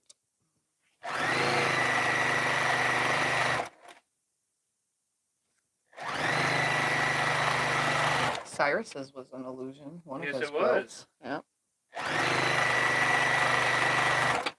His was that easy Missouri Star pattern.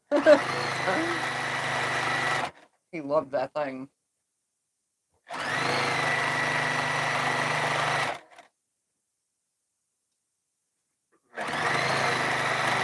A what? Memory bears. Oh, I don't really want to make memory bears. I actually don't even know how to make animals. My mom is the one that can do that stuff. Yeah, that's your mom. That's my mom's alley right there, is making cutesy dolls. My mom used to make dolls. She used to make my Barbie clothes when I was a kid. And let me tell you, I was one obsessed Barbie lover. I played with Barbies until my daughters had grew up and played with my Barbies, that I played Barbies with them. I was obsessed. I would turn my whole entire floor of my room into their castle. You know, like there would be parts of their furniture on the bed and parts down there because we had a day bed, my sister and I. And one floor would be all this stuff, and then on the next one, and we used cardboard so everything stayed flat. You know, and yeah, my Barbie's is just huge mansion, and they had every car you can think of that ever came out. I mean, yeah. And I still had 2 tubs left of Barbies when I met Scott. And he was we like, sold 'em. why do you have these? And finally, We like, sold 'em. what, about 6 years ago now or so, I finally got rid of all my Barbies. The only Barbies I have left are my decorative ones that are in my china hutch. We sold them because you wouldn't let the kids play with them. I said, there's no Yep. point in keeping them. We sold them because I wouldn't let the kids play with them because there was tons of little tiny parts. And the daycare kids loved Barbies, but I didn't want to find a Barbie shoe or step on a Barbie shoe just randomly all over the place, you know? So yeah, my Barbies were well taken care of. I love those things. And now I'm just like, eh. Yeah, I was weird. I liked Barbies, but that was the only girly thing I liked. Everything else was trucks, monster trucks, racing, bikes, skateboards, all that. But Barbies. I had Barbies. That was me. I even had a friend named Barbie. I mean, it worked out perfect. And she'd come over and play Barbies with me.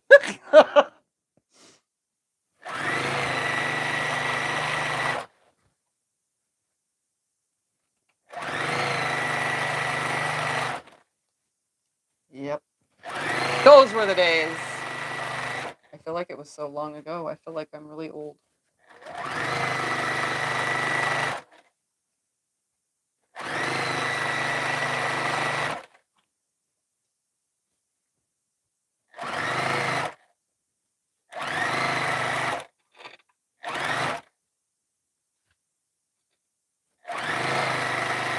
All right, one more time, then I'll press these and turn the 4s into 8s and then put the 8s together.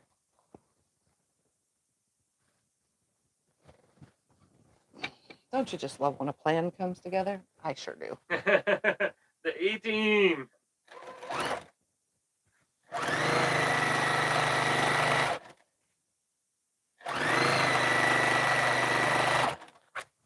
Yeah, I was tomboyish, except for the Barbies. I mean, of all things. And I dressed weird too. I loved thrifted muumuus. Yes, muumuus. I would wear those to high school, even. I dressed weird. I went through a wearing like grandma's polyester clothes stage. Then I went through this gothic stage where I wore all black for the longest time. I even would put black eyeliner on. I don't wear makeup. I hate makeup. It drives my face crazy. But I'd even put black eyeliner on. Maybe that's why we never met in high school, because you were wearing muumuus. Yeah, that Scott goes, maybe that's why we didn't meet in high school. We went to the same high school, but we never met. He goes, because you were wearing muumuus. Well, probably, because I'd steal my grandma's clothes, because I moved here to live with my grandma, and I went to school with him, and I wore muumuus to school. Maybe that's why people didn't know who I was around here. Oh, you're the weird girl wearing your grandma's clothes. They're comfortable. I'm so sorry. I wore them like a dress. Who cares that it was a nightgown? I was weird. I had a weird way of myself when I was a teenager. For a while, I dressed like a skater and I shaved my head, you know. And then for a while, I was like, you know, just calm. I never did, you know, like preppy girl wearing a sweatshirt around my shoulder and, you know, wanting to go to a good college kind of thing. I never did any of that. And I didn't dress in tennis skirts until now because that's what I'm wearing now. They're sports. But they're called skirts now, not tennis shorts. Yeah, they're short. It's a skirt short. Now I wear them. And they're awesome. But they're so comfortable.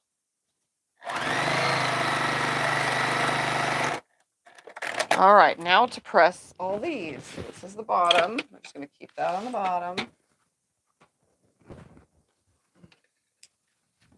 Let's see how much faster I can get this done.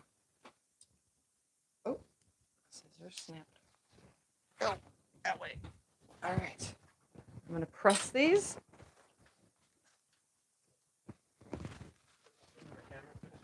No, you don't have to turn the camera. It's just going to take a second. I'm going to put two together first, and then I'm just going to press them, put them together. That way I don't have a bunch of bulk sitting up there on the desk. This black fabric is a very stiff fabric, so it's making everything seem so stiff. All right, so this was the bottom. I'm going to grab the one that goes You want me to just put it on the wall above top? it. No. Try to help. No. I don't need help.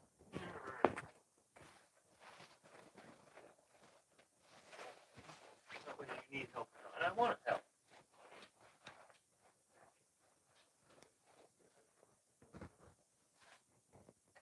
All right, so this one goes above it. This will go right here. Sit. And I'll press the other two and put those together after this set is put together.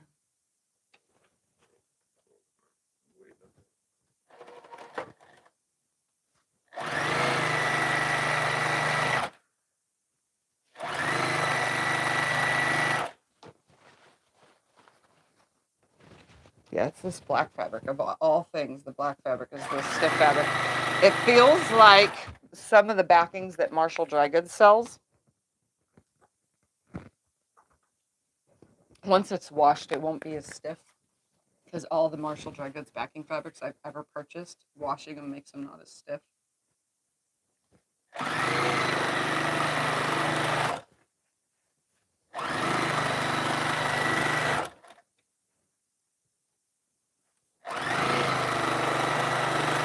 But this was in my scraps, so that's why it was turned into this quilt. Because how to use it up.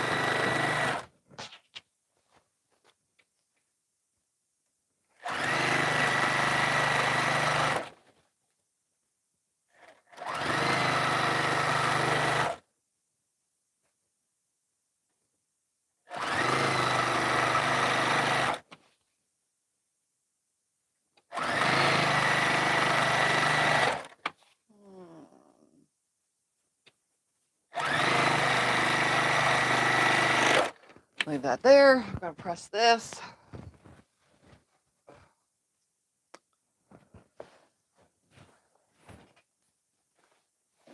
Okay, put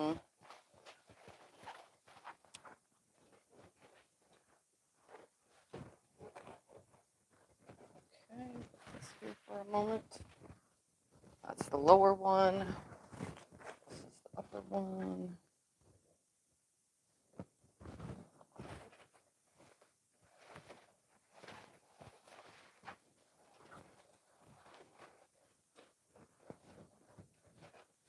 Use color catchers to still have a red fabric that fades after 10 washes. Any tips? Use color catchers, but still have a red Color fabric catchers that's aren't gonna fade. stop it from fading. Okay, so color catchers don't stop things from fading. They just catch the color so it doesn't bleed onto other things in the wash or that same item. So say you have white and you have red in the same quilt. The color catchers are just there to catch that red bleed so that it doesn't land on the white. They're not there to stop fading after washes, unfortunately. Do you know what will? Some say salt. Scott says, you know what will? Yes, salt will help.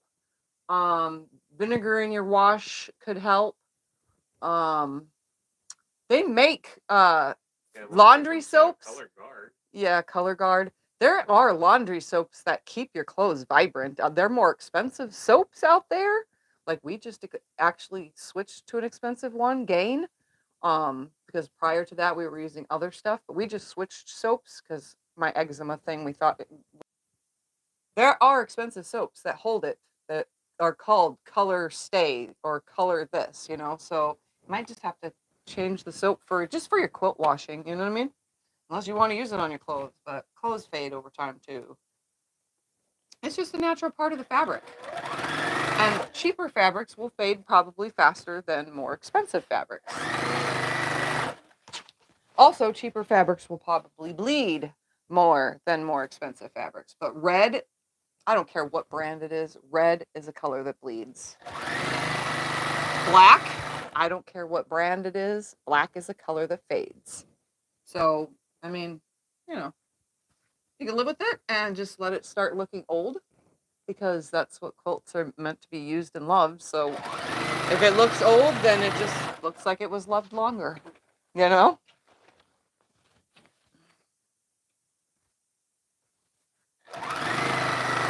Also, I actually don't recommend washing your quilts constantly. I don't, unless my cat, when he's fully furry, lays on it. Other than that, the quilt doesn't get washed. If he never jumped on the bed the time that that quilt was on the bed, I don't even wash it. There's no need to. It didn't get dirty. It's on top of me, not against my skin. So, I mean, it's on top of a sheet. So technically it's not dirty. So I don't really recommend washing your quilts constantly unless it's a kid's quilt and they're dragging it around the house and it's filthy as filthy gets. Thumper's quilt gets washed a lot. Yeah, Thumper's quilts, his own personal quilts, they get washed a lot because his hair covers those quilts. And the one with blue on it has faded a lot. Yeah, and then since the one that has blue on it that makes his cave on the rocking chair that you guys have seen in my living room, since that's his cave quilt and that's been washed, like, I gotta say it's been washed at least 100, maybe more times. So it's faded. But I also made it like 3 years ago. I made it about 3 years ago, and it's been washed over that many times. So that's pretty good for, that many washes and that many, years of sitting. But I don't wash my quilts. The ones that are hanging on the ladder, I use the vacuum to get the dust off of them, but that's it. Which is with any, like my wall quilt, I've never washed any of my wall hangings. I've washed my table runners, that's it, but only after that specific occasion if it got dirty. So like one Thanksgiving, something got spilt on one of my table runners, and guess what? It got washed, and that was the first and only time. And after I washed it, I pressed it again.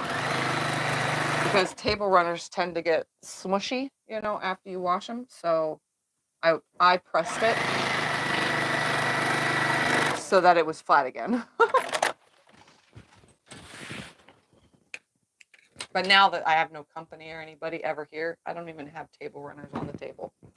All right, this is my top portion. That's my bottom portion. So I'm just going to press it back, attach the the fours together, or eights, I mean now, because this is now 8. If you want to pre-wash away. I don't. I just build it as the thing, because when you pre-wash, you got to also iron and da-da-da-da-da. I mean, I iron all my fabric anyway, but what did I say this was? This was the top. It's just extra work. It's just extra work, and it frays. So think about it this way. You buy a yard of fabric, right? Sew down those sides that are the cut edges from the store. You don't have to worry about the selvage. Sew down those 2 cut sides before you throw it in the wash, or else it's going to fray like crazy, and it's going to make a big, huge mess, and it's going to tangle up in everything that you're washing it with. Then it makes it harder once you get it out of the, dryer to get all that mess cleaned up. So sew down those sides to stop that, but you still have to press it afterwards, and you're going to have to use a lot of steam because ironed fabric or wrinkled fabric from the washer and dryer is a lot harder to get the wrinkles out of than fresh off the bolt fabric. So that's why I don't wash fabric, because it's a hassle. Too many steps. I wait till the quilt is washed, and then the quilt is done, wash that quilt, and then you get that crinkle factor, which you want in a quilt, unless you don't want that, and that's not going to happen after you wash it. All right, I'm going to put this one on there and get these sewn up, and we'll be almost exactly on our time. Oops. This was the top section. The bottom section. It doesn't matter anymore as long as the 9 patches are opposite of each other, which it is. So perfect. Right sides together.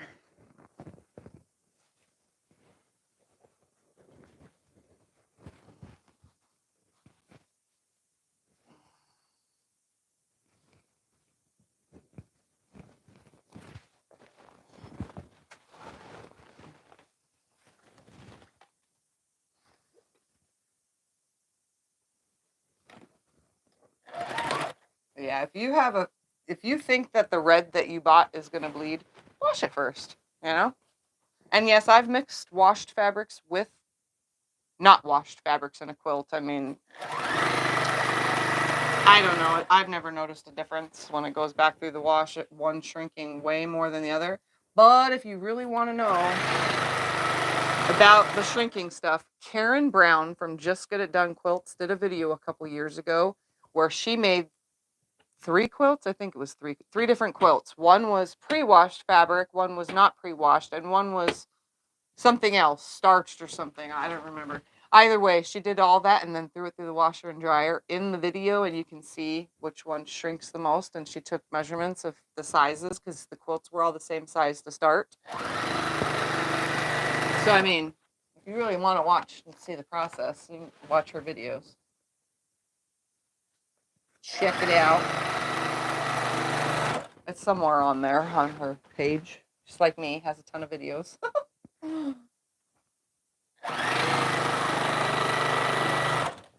I don't, though. Too much work. Making a quilt is already too much work to begin with. I mean, really? You want to add more to it? You could do whatever you want as your quilt.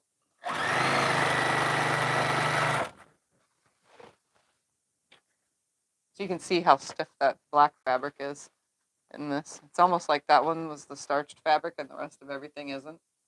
That's what it feels like, at least.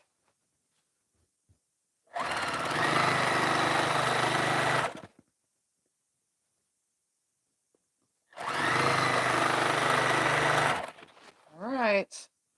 Almost sewn. Not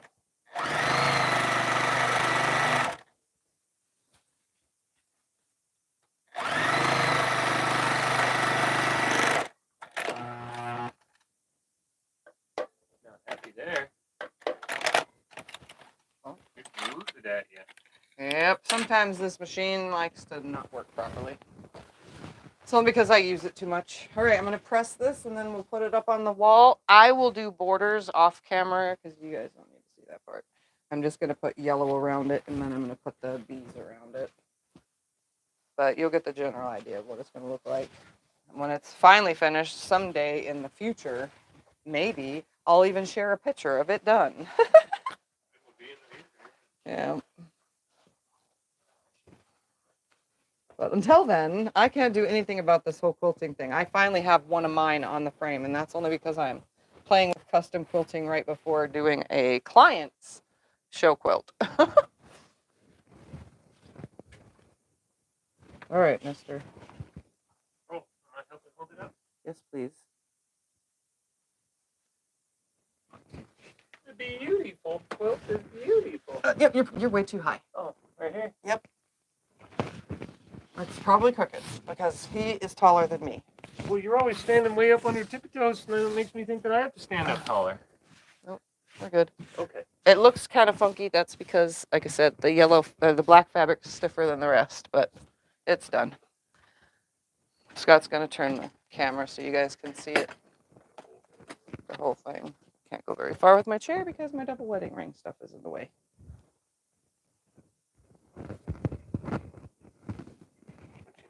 Oh, there you go. Tell them how big it is. It is 54 at this point. So if you don't add borders, it's 54 by 72 and a half. 72 and a half by 54. But I am going to take, because I don't have enough of these black strips, so I'm actually just going to go in with the yeller first, and then this second. So I'll cut a 2-inch yellow and go all the way around, and then cut whatever size I can get from what's left of this fabric and go all the way around with that. So that's how I'll finish this, other than quilting. I'm hoping that I can learn a little bee stitch out so that way I can quilt it with little bees all over it. But I don't know. It's a lot of work learning how to do new stitches that computers do because I'm not a computer. So just in case you want to recap, 9 patches, 96 charm squares. Sorry. The strip sets are 2 inches. So 2-inch strips of black and 2-inch strips of yellow. There is 1.5 yards of black, to get your 2-inch strips from, and 1 1/4 yards of the yellow.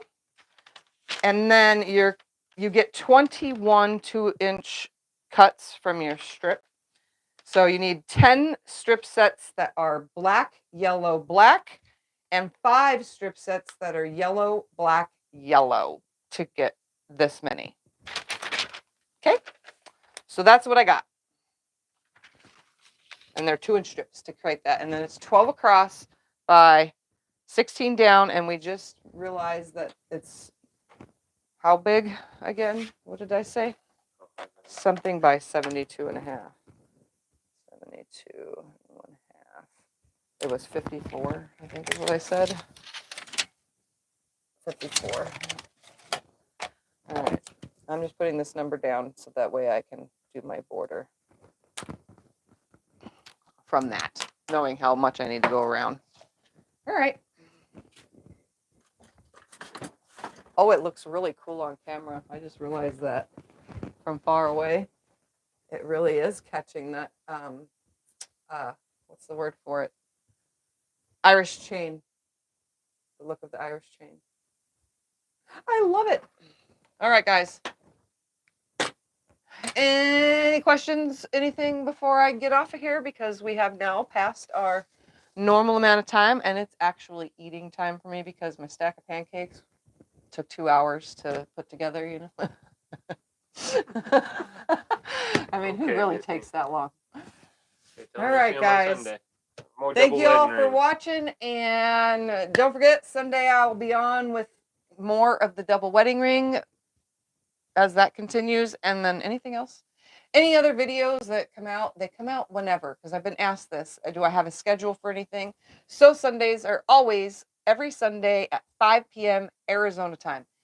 Breakfast at Tiffany's are always the first and third Thursday of each month at 8 a.m. Arizona time. All of my uploads, Open Gates is always the beginning of the month. It's always sometime between the 6th and the 10th.